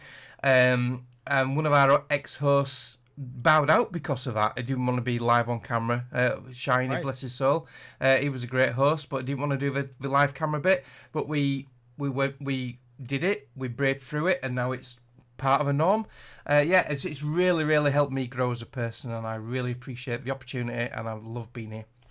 So that's me. It's actually stunted my growth, and it makes me very, very nervous when I'm out and about now, and when people tap me on the shoulder and at EGX and go, "Oh, it's OC," I cringe, and I go into my little safe place again, and I run away. No, yeah, you're right, Mark. Yeah, it is. It's been a good thing. Oh, and the biggest thing is, I've met some fantastic people, met them in real life as well, and we are really good friends, apart from Robin, who's a cunt. But when you say that, Mark, forget Greg for a second. Who? I haven't realised how long have been actually doing this now as well. When I say, it's just a year, but it's not. I mean, that's from 200 odd, now 600. Yeah. So it really is a part of our lives. And I was saying to Judith there, she said earlier on, I'm sure Greg is never on any longer. I said, yeah, he is. And I said, crank cover for you, Greg. Cover. I said, but I do it, Judith, because I enjoy it. I enjoy coming out to just talk crap with my friends. It's called it escapism. And the guys that are in the chat right now, those they're part of it. Who I love to bits and disagree with to bits as well, and all those different things, and we love each other and that, and playing skills, and all the guys that are in there, and Kyle and Martin and just everybody. It's been a wonderful community. It's been great for everyone that's been here. I'd just like to say real quickly, Lewis in the chat said, "Robin, soft-spoken and quiet?" Question mark. Believe it or not, first couple episodes, Robin was finding his way. Yeah, is that really? Yeah, we'll have to find them early episodes. You've hit your stride now. You have. Stride. I remember I remember Parsnip Dorian had asked. I mean, my story with this. Dorian had asked, would I be interested in doing a little bit? So I used to record a little 2-minute or 3-minute schedule or bit, and that I've done about a dozen or so of those, and then. You played that recording, and it was a load of pants, and sometimes you had no idea. Even worse, talking about not even understanding me, but what I was talking about. Anyway, and then the call went out, and I actually sent in a CV. To whom it may concern, would you please, for your consideration, blah blah blah, and whatever. So all of that stuff. And there was here, and there was I suppose veteran gamers, I suppose, as well. And yes, Greg, fair play to you. I mean, our hero. I've met you and I realize you're a normal human being, larger than life. You're try to larger be normal. than life, but it's lovely to be associated with this, and because we are, 600 of any weekly podcast, and Phil will probably know the stats on this better than any of us. 600 shows for a weekly podcast. There can't be that many thousands of podcasts of any description in the world. It's probably hundreds. There aren't. I mean, so many start off, and I've had shows in the past that started off and have just disappeared, and it is a real effort, and it's a team effort now with absolutely with you guys spinning the decks and the hosting and everything else. But there's no way, that it can be with Greg guiding us. But there's no way, Greg, you could have continued just doing it every week. No. No. And it's the team as a whole. I think it's all you're all fantastic, and the community that we've built up around the show over the years. I mean, I've been listening right from the beginning, and it was when I got that message from Greg saying, "Do you fancy joining us?" I was absolutely over the moon. It's funny. You guys are like family.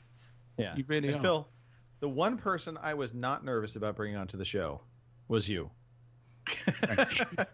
And that was from listening to Virtual Pizza. Yeah, so professional. I knew your persona. Yeah. I knew you would be perfectly fine. Quite honestly, I was like, man, I think Phil could actually probably just take over being the main host, and this show would be better off. He's a natural, yeah.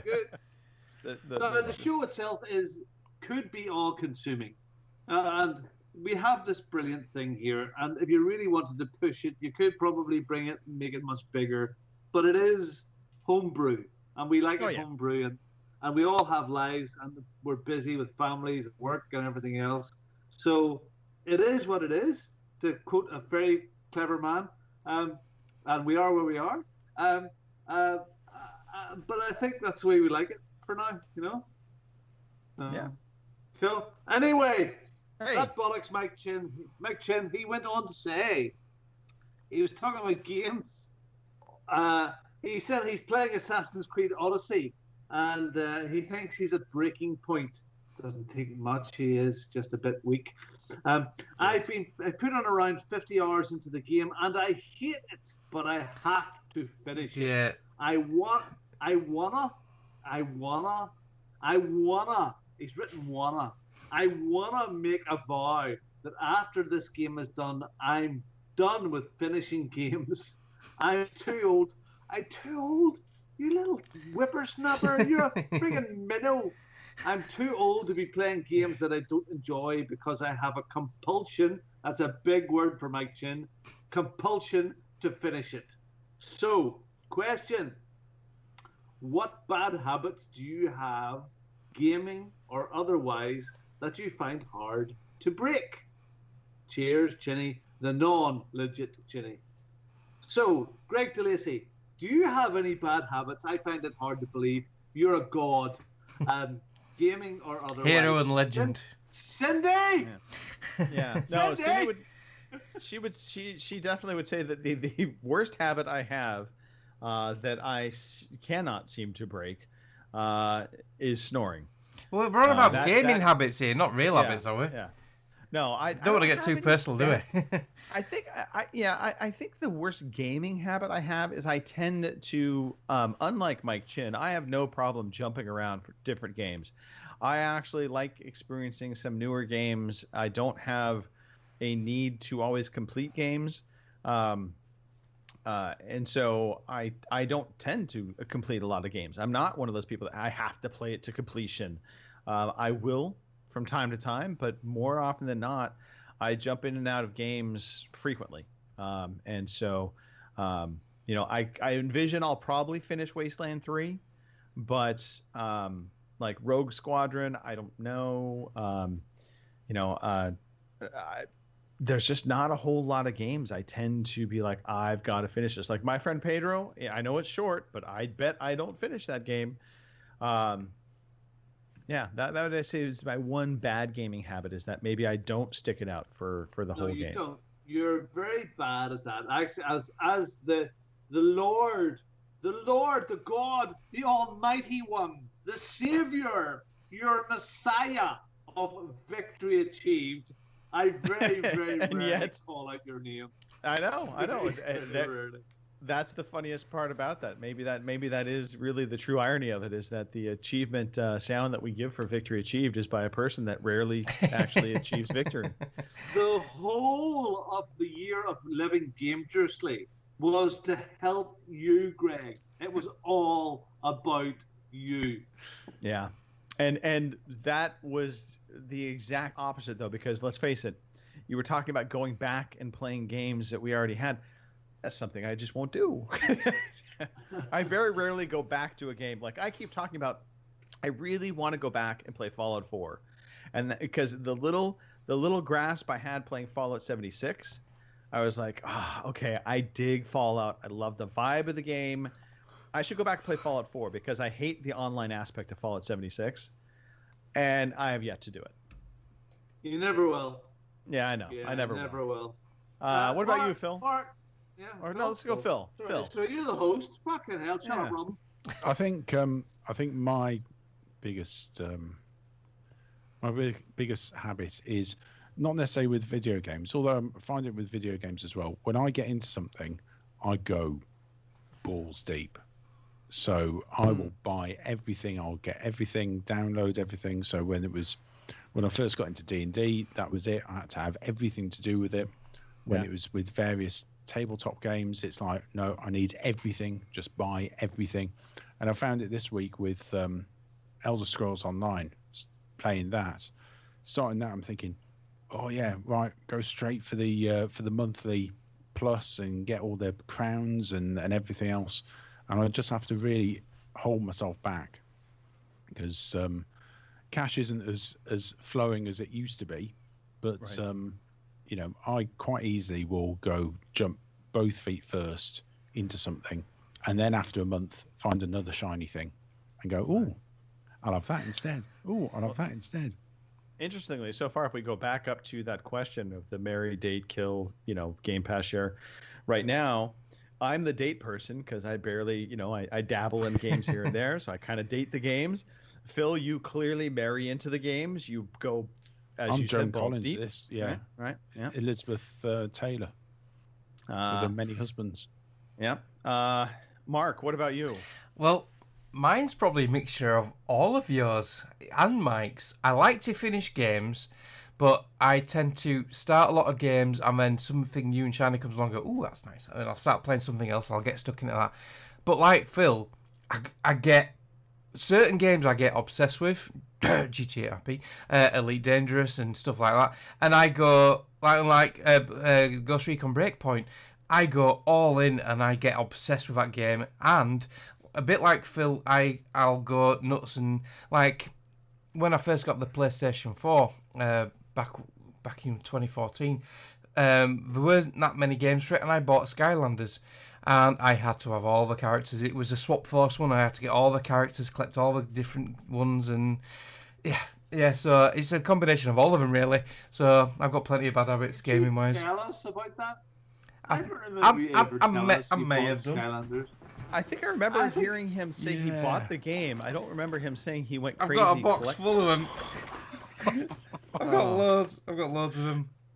So, Mark, if we're going back into the categories, Mark, I think we need to watch you. Yeah. Oh no, I just need killing. I just need taking out.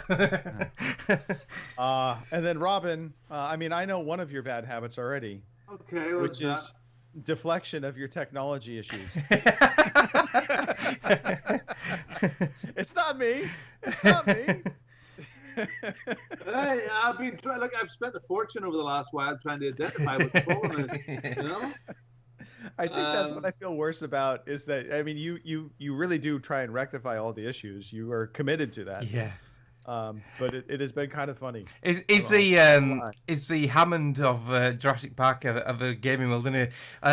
Expense spared. Just throw all money at it. Get it sorted. Just throw money at it. So I suppose my worst habit is every time I travel all over the country, and every time, even as a guy on the road, you always try and find a toilet somewhere to go to, and you always know the places to go.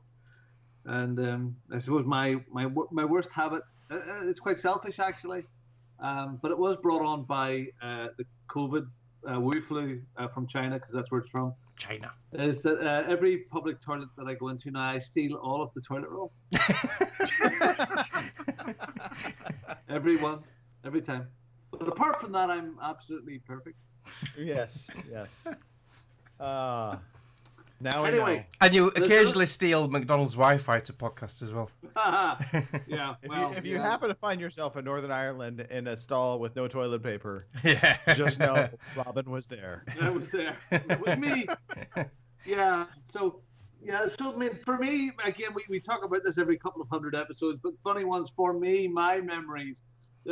I remember the first night you gave me the reins, and it was Nicole, and maybe it was Mark, I can't remember. And I was, oh my God, yeah. Yeah. Oh, that is a classic. So it was in my sunroom, and that was on Wi-Fi on my wife's Mac laptop. There's been a few things around this, and I had this Rode, the arm for the mic, and I had it screwed onto the windowsill of the sunroom, and it was me hosting for the first time. The mic fell off the wall. Everything that could go wrong went wrong. You bastards, all you did was laugh at me. Yeah. And ever since then, it's been called doing a bongo. For days and days. I remember the other. I mean, your internet died at the end, didn't it? There was audio. Yeah. Yeah, completely and utterly. Yeah, me and Nicole had to finish out the show. I remember being inside a double quilt duvet inside the kitchen to try. Oh yeah, the sound. Yeah. I would just like to point out, by the way, Robin's internet connection getting a little bit wonky right now is perfect timing. Yeah. Absolutely perfect timing. Pedal faster. It looks like he's in Minecraft at the moment. He's that pixelated. Oh, I see that. And of course, the famous McDonald's trip. Yeah, that was brilliant. I lived 7 miles from the town, and I disappeared. And then when I reappeared, I was sitting in my car, hooked into the McDonald's Wi-Fi. And do you know what I remember about that night? Car horns. It was 11 o'clock at night, and you were pressing your horn when we asked you to. How you didn't get arrested, I don't know. Yeah, I remember that first show, Robin. I remember when you took it over, and I was a little bit nervous, but I was like, I'm just going to sit back.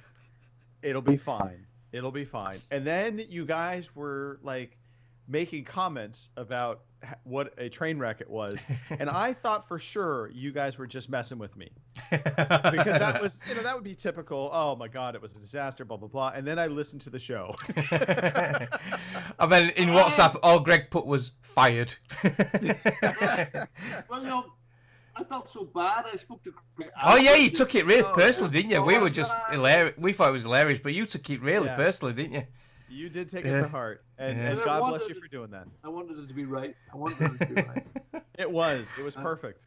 I wouldn't anyway, have it. Let's keep moving. Another one. Phil, would you take Colin Sheridan there? Yep. So, Colin wrote in and said, "Hi OC, I've been listening since episode 200 or thereabouts. Being a fellow Irishman, I don't have a problem with understanding Robin's accent. It's as sweet as the Irish stew on the green grass of home. 600 episodes, that's some achievement. Congratulations to all of you. Here's to the next 600. Regards, Colin." Cheers, Colin. Another great guy. Yeah. And have a listen to Last Save Loaded podcast with Colin and Justin. It's a great podcast. Yes, absolutely. Thank you for writing in, by the way. I appreciate that. Oh, he's such a funny big man. He really is. He's a big man in a small man's body. He really is. He's just, I could have him in my pocket. He would be a really good draft excluder. He's a great lad. Okay, we've got another email here from our loving Marxist liberal friend Eric Piotrowski, Duke Scat from the Veteran Gamers. remember when I started listening to you, but it's a wacky ride with all the rotating personnel and shifting tides of gaming trends. You can tell he's a writer, can't you? You can tell. It's no secret that I don't see eye to eye with every OC host on political matters, because you're wrong. But at the end of the day, I'm honored to call you all my friends, and we too, you, Eric. Yes. You lot rock. That line needs a bit of work, Eric. I would work on that. Yeah. You lot rock. Period. See, Eric, thank you. Yeah. No, seriously though. Our love of gaming and strong community in good times and bad are what matter most. I'm eternally grateful to everybody in your crew and the entire VG Hub network. Congrats on this awesome milestone, and let's all raise a glass to 600 more. Mine's empty. Cheers, Duke. Lochheim! Cheers. Cheers. And that's another highlight of the last few years was meeting Duke in Manchester. Oh, Yes, wow. Yeah. Yeah, Now I am bummed I didn't get to meet Duke when we went out to EGX. I know there was potential thought of him coming out. Also, Seth had talked about coming out, and then unfortunately things just fell through. But in all, just honesty, Eric, absolutely, we can disagree on many things, but at the end of the day, we are friends. Gaming has brought us together, and that is a wonderful, beautiful thing. Lovely. So cheers to you as well. Thank you for that. And to Eric, who is going to become a farmer and try and build some shelves, Chadwell. I can't wait. It's going to be fantastic to see the things in the bottom of your garden. It's going to be wonderful. And it sounds like a festival site in the future, Eric. We're going to come there with our big RVs and just camp at Casa El Piotrowski. Can't wait. I am amazed listening to what you're going to do, that your wife, your gorgeous wife, is going to do all the work. Well, you're going to try and build a shelf. I do not believe if you're living on a farm, that's all you're going to get away with. It's a trap. You're going to be doing more. Yeah. So, Eric, lovely to meet you. I think it's on my rotation of photographs. Hopefully you're listening to this sometime, Eric. There's a couple of photographs that I absolutely adore. There's one of you and I and Mike and Stu together in Manchester that time. But the one of the most favorite photographs I have is the one, and you'll know it, Mark and guys, of Stu's face. Oh yeah, that reaction. Moment, the real reaction shot that was grabbed. I don't know, Phil, if you grabbed that or who grabbed that shot. It is absolutely one of my favorite photographs of that human reaction of, oh my God, look, I know Bongo's here, and I know people have traveled all over. And then I was only a wee tiny bit, and then it was Eric, and like, what? So yeah, fantastic. That was a good day. Good day. Yeah. And Sue was there as well. Yeah. Sue was there. Yeah. So many people. So yeah. Step J was there. There was quite a few. Yeah. Kyle was there. Yeah, it was a good day. Good day. Anybody was there. Greg. The important people came to EGX. Hey, we have another email, I believe. Yeah, John Wilson. Yeah. Mark. He writes, congratulations, awesome people. The big 600. I can't remember the exact show number I started listening, but these are some life events that have happened since I started listening to you wonderful people all those years ago. So these are the things what's happened in his life while we've been podcasting. So he went from working in a supermarket to becoming a teacher, and he's now been teaching 7 years. Where's that gone? I know. 7 years. I thought it was like a couple of years ago. Yeah. He's moved house. He's moved house 3 times. He's failed 8 driving tests and passed 1. You only need to pass 1, John. That's the main thing. He got married at the same place as Mike Chin, no less, but not at the same time because that would have been weird. And his daughter was born, and his daughter is so beautiful. I've seen the pictures on Facebook. She's gorgeous. Yes, absolutely beautiful. So throughout it all, your podcast has been playing every single week, and he's never missed an episode. In terms of a show, I've been listening long enough to remember Skulldugger falling asleep on the show, which we've mentioned. Rich Webster being on every week and managing to crack me up every time. I remember hearing the sultry tones of CP Matthew, every episode and many others. Fraser, Dorian and friends, and Greg. Yeah. Greg was there, I think, he says. Yeah, somewhere in there. Yeah. He's had the pleasure of meeting several of us lovely people, and when it's game over for COVID, he's looking forward to eagerly buying us all a beer. Yes. Thank you for the many years of entertainment, and congratulations not only on 600 shows, but being a pretty fucking great podcast. And that's his words, not mine. Peace and biscuits, John Mouse, a.k.a. John Wilson. I love thank John. you for that. Yeah, thank you for that, John.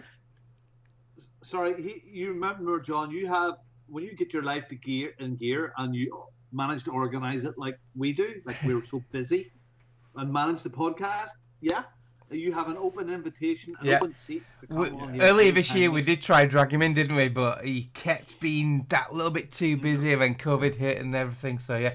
John, you're welcome. He's one of the most favorite people I've ever videoed in a men's toilet. Yeah, a bit like Dr. Disrespect. I have to just take a step back here with John. Okay. 7 years teaching kids. Yeah. 8 failed driving tests. Yeah.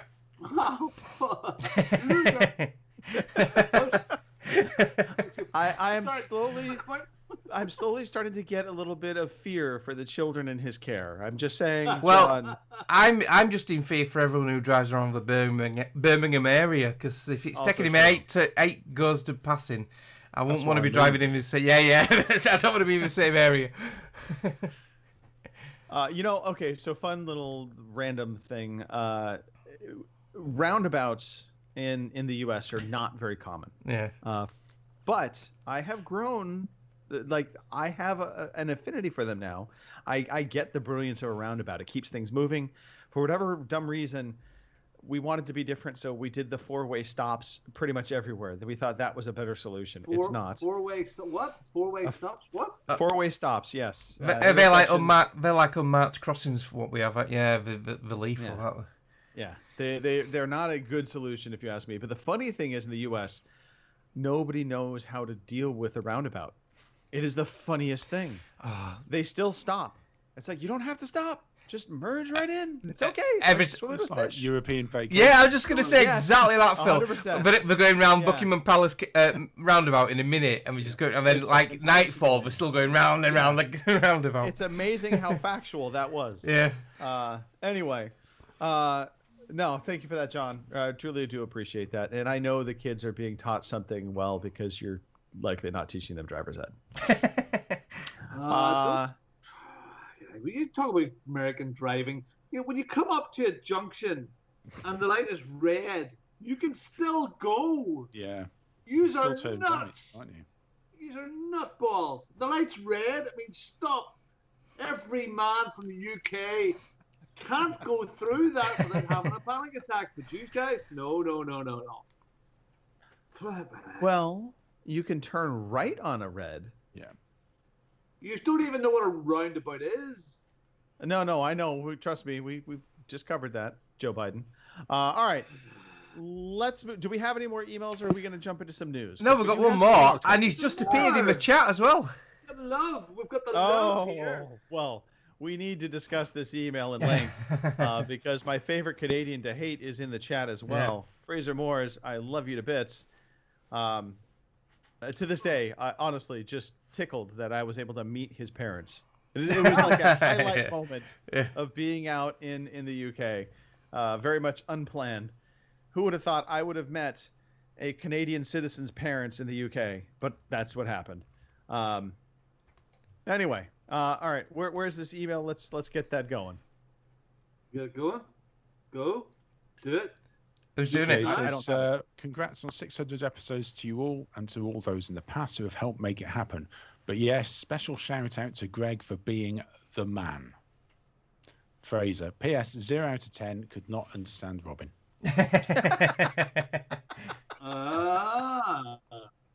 Bastard. Yeah. Okay. There's one final thing. Thanks, Fraser. Thank you very much. Thank you. Got it. Teflon, I'll check in a second. I'm looking now. From Matt Nation, there's a nice Twitter there from Matt. He's a good lad. Congratulations on your 600th show. I laughed and cried, brackets, possibly not all in the right places, brackets, along with you for years now, and met most of you, brackets, and many of the brackets in brackets, famous OC public pod, brackets, in person several times. Got no EGX this year, but keep it up. Far, far too many brackets for us. Far, far too many. I loved meeting that. Matt, after the meal, Oaxaca, he came back to the Big Brother house we were in, and he stayed there quite a while. We had some beers and a laugh, and he played a bit of VR on Stu's Oculus Rift. He's a great guy. I really like Matt. Yeah. Did Matt come back? Yes. He did. Can't you remember? Yeah, he did. Yeah, came back for quite a while, and then he got an Uber back to his hotel. It's all a bit of a blur. Not shocking, Robin. Yeah. Not shocking. I've seen the videos. I've seen the pictures. That night, what? Yeah. Jesus Christ! I'm glad I slept through that. Well, I didn't sleep through it. I heard it. But... I wonder if Mike Chin still. I wonder if Mike Chin still got that video of Robin that night. Oh, no, dear. I hope not. No, what happens at EGX stays at EGX. Yes. And I should say I shared a bedroom, not a bed with Fraser. I need to clarify that. Sorry, Fraser. I don't want to get you in trouble with the wife. What stays at EGX? Funny, it's Mike was in contact with me a few weeks ago there about this very thing, and he's saying that he still hasn't got the video done, and because we were all posting EGX stuff, and I'm saying, well, I'm excited to see it, but at the same time, I'd be quite happy if it didn't come out as well. We've just got an email in right now from Jason Johnson. Oh, breaking news! Go! Right, so I've got it up on screen, so I'll read it on there. So it's put, "Hello OC crew, I can't believe it's been 600 episodes. Congratulations to all of you, and thank you so much for the great content you provide every week. It was an honour and a pleasure to be your trivia master for a few years I contributed, and I am now very grateful for the opportunity to be part of your show. I actually started listening back in 2012 after I heard Greg and Mike Chin on an episode of The Gamesman with Steve and Dan. I love being part of this community, and I have so many good memories because of it. Every member of the podcast crew, all that have come and gone, should be proud of themselves. You all help bring fun and laughter to more people than you realise. Now that I've rambled on with almost no direction, I should wrap this up before I get emotional. I look forward to writing all of this again in the next milestone. Love. Your old trivia master and an overly optimistic barbarian, Jason Johnson, Teflon 12." And he's put a PS. Go listen to OCD&D because Hector said so. Yes. I was going to say thanks for the email, Jason. Hector. I will say the final little bit of feedback there is from Kim. God bless you, Kim. Big hugs at the moment. Yes. A little tweet to say, great group of guys. I consider family. Damn it! I wanted to marry you. My podcast family. Congratulations on 600 episodes. Here's to 600 more. Just like what I was saying earlier about me being an introvert and quiet and coming out of my shell, Kim has done that and more. Kim has grown so much as a podcaster. She's just awesome. I love Kim to bits. So well done, Kim. Yeah. So just real quickly, just looking in the chat, Fraser was asking, did we go through a history of the hosts? We haven't gone through a full history of the hosts. I mean, I'd have to really step back and think. I mean, obviously, you gotta be careful here, Greg, because you've buried so many. I know. There's under his patio. Yeah. We're under his new waterfall, aren't we? I mean, I want to say original crew was... it was Aaron, Rich, you, and Mike. Rich Webster, Mike, and myself. Yeah. Then Aaron left. Christopher Matthew came in. Yeah. Then Richard Primrose came in. Then from there, when we decided we didn't want to hear Mike anymore, we shifted to a Friday recording, and that killed Mike. That's when we had Shiny come in. Yeah, well, Robin came on a few weeks before. Robin came on, and then Shiny, me, and Nicole all started at the same time. Nicole. Because we were classed as the B team then. Yes, you were the B team. There was an A team and a B team. Yeah. And then shortly after, we got Kim in, didn't we? Yeah. By the way, that was my silly attempt at organization. That was the extent of how I was going to try and organize things. There was an A team and a B team. I thought it would be, 1 week on, 1 week off. That didn't work out terribly well. And then I think from there, Shiny bowed out. And then we brought in Kim. Yep. And it was Kim and Nicole. Pedro Came in for a little bit, yeah. We were doing a lot of kind of guest hosts, and then Phil, really, you were, I think, kind of the I don't want to say the last big addition, because that would be a bit disservice to Pete, because he stepped up. Big. You were the big get. You were like the celebrity get, like the free agent pickup, because I had listened to Virtual Pizza so many times, so I was like, and by the way, oh my God, I can't. Fraser, of course. Oh yeah, Fraser was on for a while. Yeah. He's the one that. I think he burned himself out because he was doing Game Punchers. He was doing our show, and he was guesting on. It was a podcast whore at the time, wasn't it? And I think he burned himself out. Yeah. I hope he's not listening now. Gary DeFelici or something? I don't know. I think he's disappeared into the ether. Don't even mention him. I have to say, and I hope Fraser never listens to this. Fraser was a guy that was all in, listening, all out. Love listening. Love committed. Love podcasting. Yes. Love it. He was all in, and he bounced off us really well. And it was always a good show when Fraser was on. So he's a good catalyst to good conversation. But I would never tell the little shit that never. I know. Let's be honest. He's a dick. But Canada, fuck's sake, come on. I know. Everybody thinks Canada's nice. Yeah. For the record. The thing I like more about Fraser is he never agreed with us on a video game standpoint. He always hated our games and pulled them to pieces. And story games, he never listened to a story in a game. He'd pass the cutscenes and everything. So, I do that. Look, he was married in the same church as Charles and Diana. Yeah. Yes. The week before, wasn't it? Yeah. Camilla. He's even been in the local paper for it. Expect? Yeah. Yeah. He's a local hero. So our local chemist. Hold on. No, this is important. It's important. Okay. Our local chemist, when I go in, there's a poster on there, and when I go in to get a prescription, there's a poster up on the wall, and it's Fraser's wife.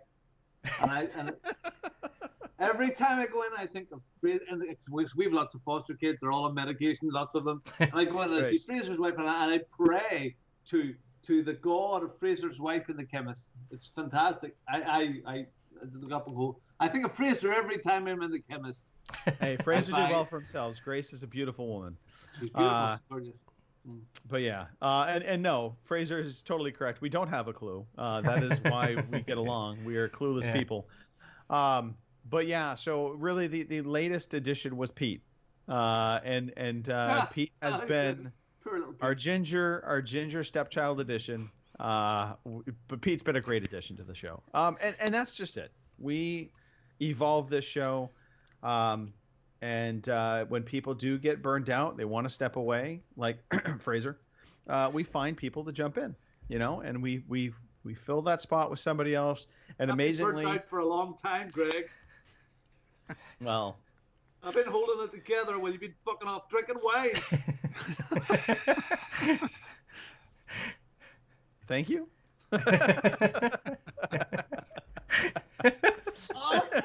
Choking my French wine. You drink that French swill, California wine. Yeah. Anyway, so it has been crazy. It has been crazy how many hosts we have actually had come into the show. But again, the show is about the community, so I think that's what makes it all work. It really is. It's a show for ourselves and the community. I've never wanted this show to be about trying to make money and monetizing it and making it become a job, because at the end of the day, yeah. Mark has brought a level of polish to this show that we did not have. So that's been great. I'm sorry. What is that? Sort of I haven't tried sort monetizing of insult there. It's like a layer of polish. What? No. Because his deck is better than my deck. That His that deck, he can... his deck. My does deck look doesn't much hum. nicer than your deck, Robin. I'm sorry. I'm going to get some black spray paint next week and paint these fuckers. Yeah, right. Yeah. All right. It's the accents again. Just look at the fluid. Okay, victory achieved. Back to reality. Victory achieved no. is a... No? Okay. No, not victories achieved. Real quickly, we Right. have some news. We actually have news to talk about. Shit, no way. Yeah. So, Here is the fucking news. Finally. yes, finally. Biggest piece of news, Robin didn't have to buy a Samsung phone because Xbox game streaming is coming to iOS in 2021. That's fucking late for that. Phil Spencer told employees that the company is planning to bring Game Pass and cloud streaming to iOS via a browser-based solution. This basically was on the heels of Luna coming out from Amazon. That is the way around their draconian kind of gatekeeping. So Game Pass will come to iOS just in browser-based form. Is anyone signing up to Luna or trying it? Oh yeah. I have signed up for it. I have yet to be accepted in, other than they took my email and info and said, yeah, maybe. Robin's going to pay for a subscription for the next 12 months and not realise and not cancel it.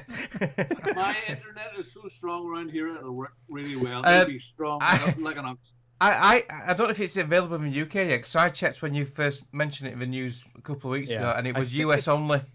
Yeah, I think it is US only right now. But anyway, so yes, iOS will get Game Pass. There you go. Last week there was a rumor that went around about the Xbox Series X being too hot and overheating, and it went crazy. And it was stemmed from two kind of comments, one by Jez Corden from Windows Central, and one by Jeff Bakalar from Giant Bomb, Giant Beastcast. And basically, he had talked about when he held the micro SSD card, it was really hot to the touch. And Jez Corden had talked about the vents blowing out pretty hot air. So that somehow took on a life of its own about it overheating and having heating problems. Well, that has been debunked now. That is not the case. The vent does vent hot air, but that's what it's supposed to do. Yes, the console itself, apparently. At least it doesn't sound like a jumbo jet like the PlayStation 4. Yeah, and SSDs, for the record, if you know about SSDs, they get hot. Yeah. That they're designed to get hot. Damn hot. Yeah, so that's not shocking. That will happen not only for those SSD cards, that will happen for the NVMe cards you put inside your PlayStation 5. They will get hot. That is why these consoles are designed with a ton of cooling in them. So yeah, there's that. PlayStation 5 revealed that indeed 99% of PlayStation 4 games will be backwards compatible. So that was confirmed, but that was that was something that a lot of people were speculating. Maybe they were not telling the truth because they were being quiet about it, but they came forward and revealed that will be the case at launch. So there will be a few. Game saves won't come. Only Well, there is some challenges with how they're doing some of their compatibility stuff. But I mean, the good piece of the news, and I wanted to focus on good, at least for this story, is that 99% of PS4 games will come to backwards compatibility for the PlayStation 5. So yeah, it's good. That's good news. That's good news. It is. It is good news. Now, this next story kind of makes me laugh. So, do you guys remember Amazon put out the game Crucible? Vaguely. No. Yeah, vaguely. Yeah. It came out, and then it had a pretty rough launch, and so they put it back into beta. Did they relaunch it or something? Yeah. Well, they're no longer going to relaunch it. They're actually killing it off. It will be done as for dead. November 9th will be the last day of Crucible. That is their first AAA game. Not exactly the best first step, especially in light of them launching their gaming service, Luna. Hopefully, we'll see the company get behind their games a little bit better. I'm a little surprised that they're like killing it off. You think that they just let it on the Luna service as a freebie and just let it sort of like do its thing? Yeah, why not? I suppose because it's a shooter,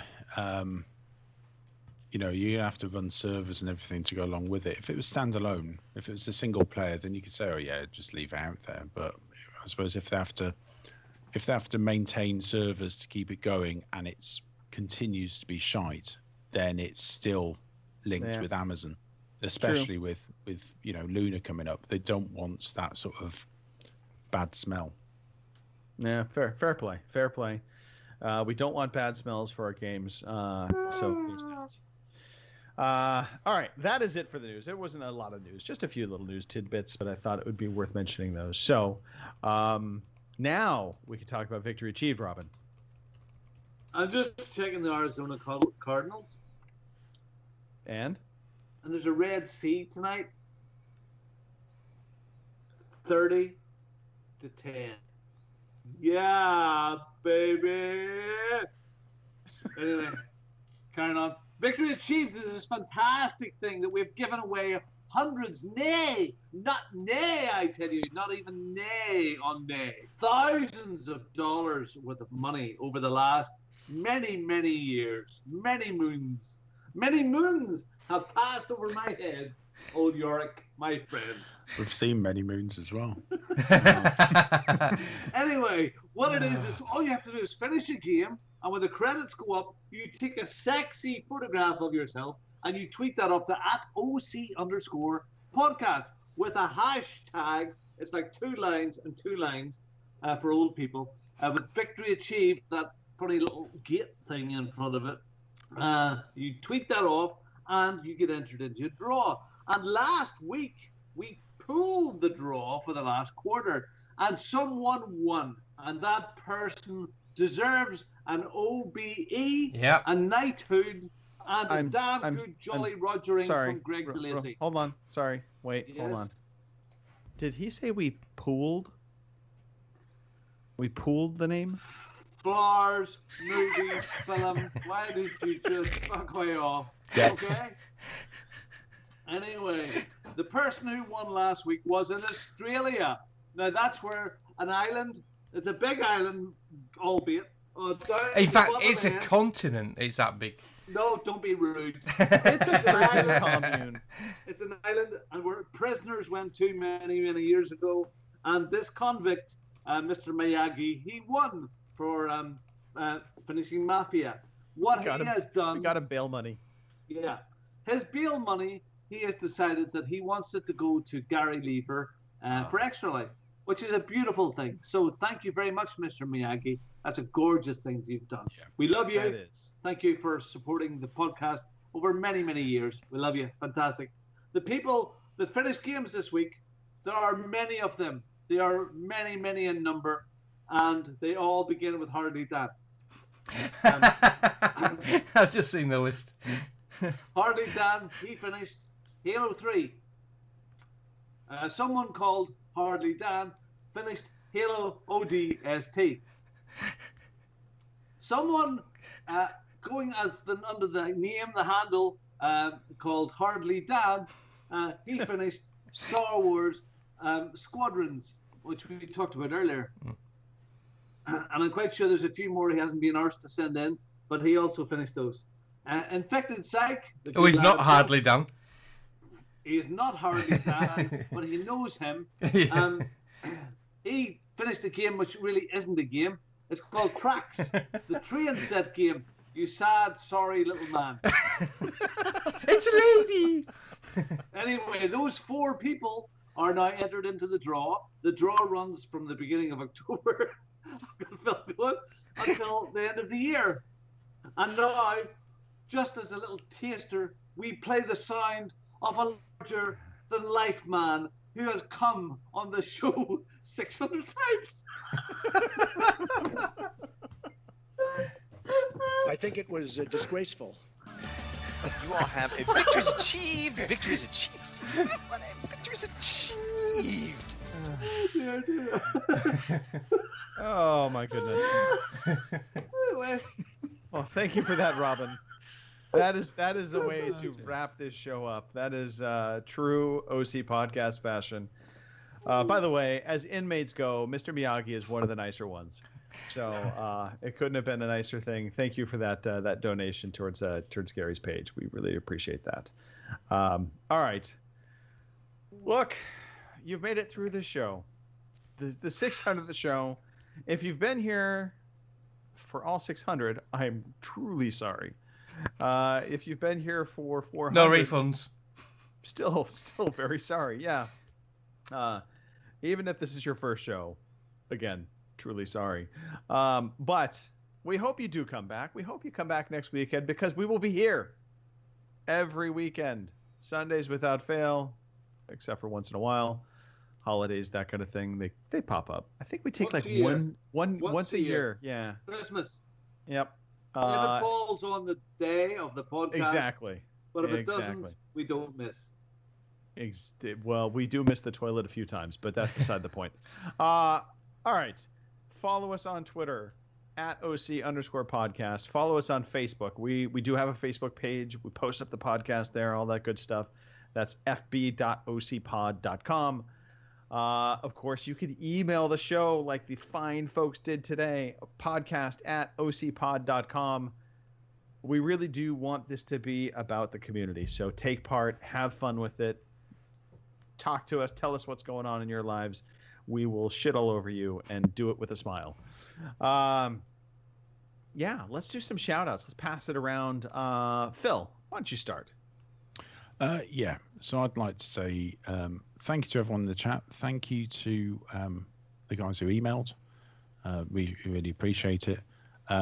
Thank you to all the past and present hosts and co-hosts of this wonderful podcast, because it has become an enormous part of my life. And there isn't a day that doesn't go past where we're taking the piss out of each other but also supporting each other as well. There's been some very tough times over the years, and we've all been there for everyone else. So thank you guys. Thanks to the community. And yeah, just brilliant. Over to you, Mark. Yeah, I just want to echo Phil there. All the OC podcast hosts, past and present, as well as the VG boys, because all together you guys got me into wanting doing podcasting, and I love doing it. A big shout out to Kim. She's had a bit of a shit couple of weeks, so just my heart goes out to you, Kim, and we're always here for you. Armar and his back. Armar's at his back, so he delayed in posting my PC parts, so I hope his back's doing well. My PC parts are on the way, should be here tomorrow.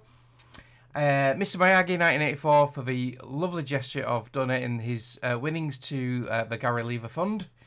And to Pete, I hope your arse feels better later, because he's got a bit of colitis. And to CP for jumping on the podcast again. So we'll see you in another 200 episodes, Pete. Chris, sorry, even. Fucked that up, didn't I? Over to you, Robin. Smooth. It was going so well as well. I have a couple of things to say. Oh, God. 1, Bill Burr, love you. 2, yes. Buy WWR tomorrow, please. I'm fully committed. I need you to buy WWR. Yes, and Greg, you're my friend. You're one of my bestest friends in the whole wide world, and you're a long way away from me. And I appreciate you, and I appreciate Cindy and our friendship that has grown over the years. And I know that, like all of the guys here, and Greg, and I was in trouble. I pick up the phone to you, and I think, you know, hopefully it goes both ways. So yeah, I love you, man, and I love being part of this, and I love being part of the show, and the whole guys, the whole team, and all of these wonderful names that are in there in the chat. You know, the Frasers and Dan, who's been through so much this year, playing skills, and Martin and Teflon. Everybody has had challenges, and we've been there for each other. And this is what it's not about fucking video games. That's just an excuse. It's about friendship. Yeah. So I hope this friendship carries on for many, many more. 7.5 years playing skills says 7.5 years more and we'll reach 1,000 episodes. Yeah, Robin will be a pensioner then. No, because it's 66 now. You can't.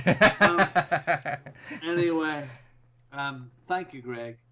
Well done, you, because you kept us all. You've been the glue, no matter what. You even going off the wine tasting and all of that malarkey and all that stuff.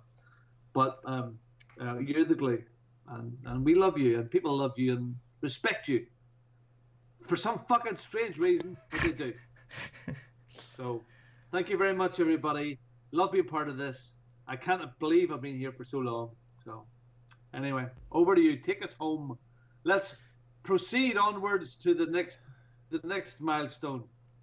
Yes. Well, I guess probably the first thing to announce is we actually have a number of new openings for the OC podcast. So if you want to be part of this podcast, just send a video clip. If you're doing seriously, no jokes.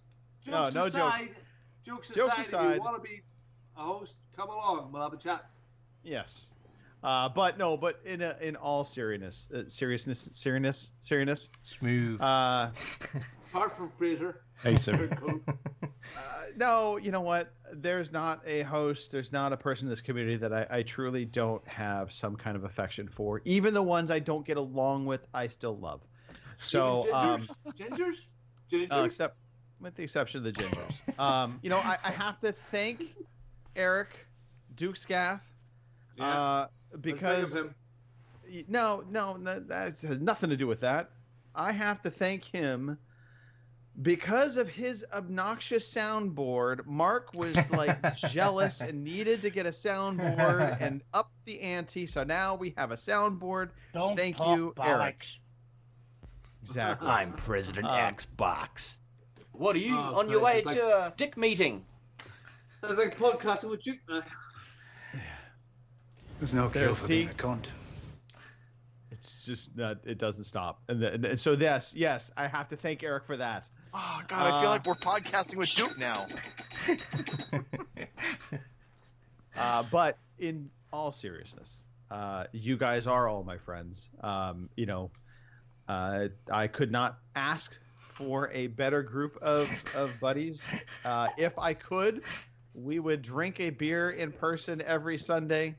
No. Loser. No, Robin, no. We've been Turn his camera off. Turn his Yeah. camera off, quick. I don't think I could go through this again. I got worried then. I got really worried. I'm trying to find the button to turn his camera off. Yeah. No. Almost. No. Oh shit. You know why? You know why that almost happened? Because that bottle of wine is done. That's why. Yeah, it is. Where did that go to? Yeah. Yeah. Anyway, look, you are my best mates, and so I really appreciate you. Love Kim, love Pete. I just, it has been a fun ride. It will continue. And it's going to continue whether I am the glue or not, because at this point we have created something that is self-sustainable. So that was my ultimate goal, and I'm happy we are there. So thank you to the OC Podcast crew. That is my humble thank you to you. Now, shut the fuck up. Let's end the show. Thank you for listening to the Overseas Connection podcast.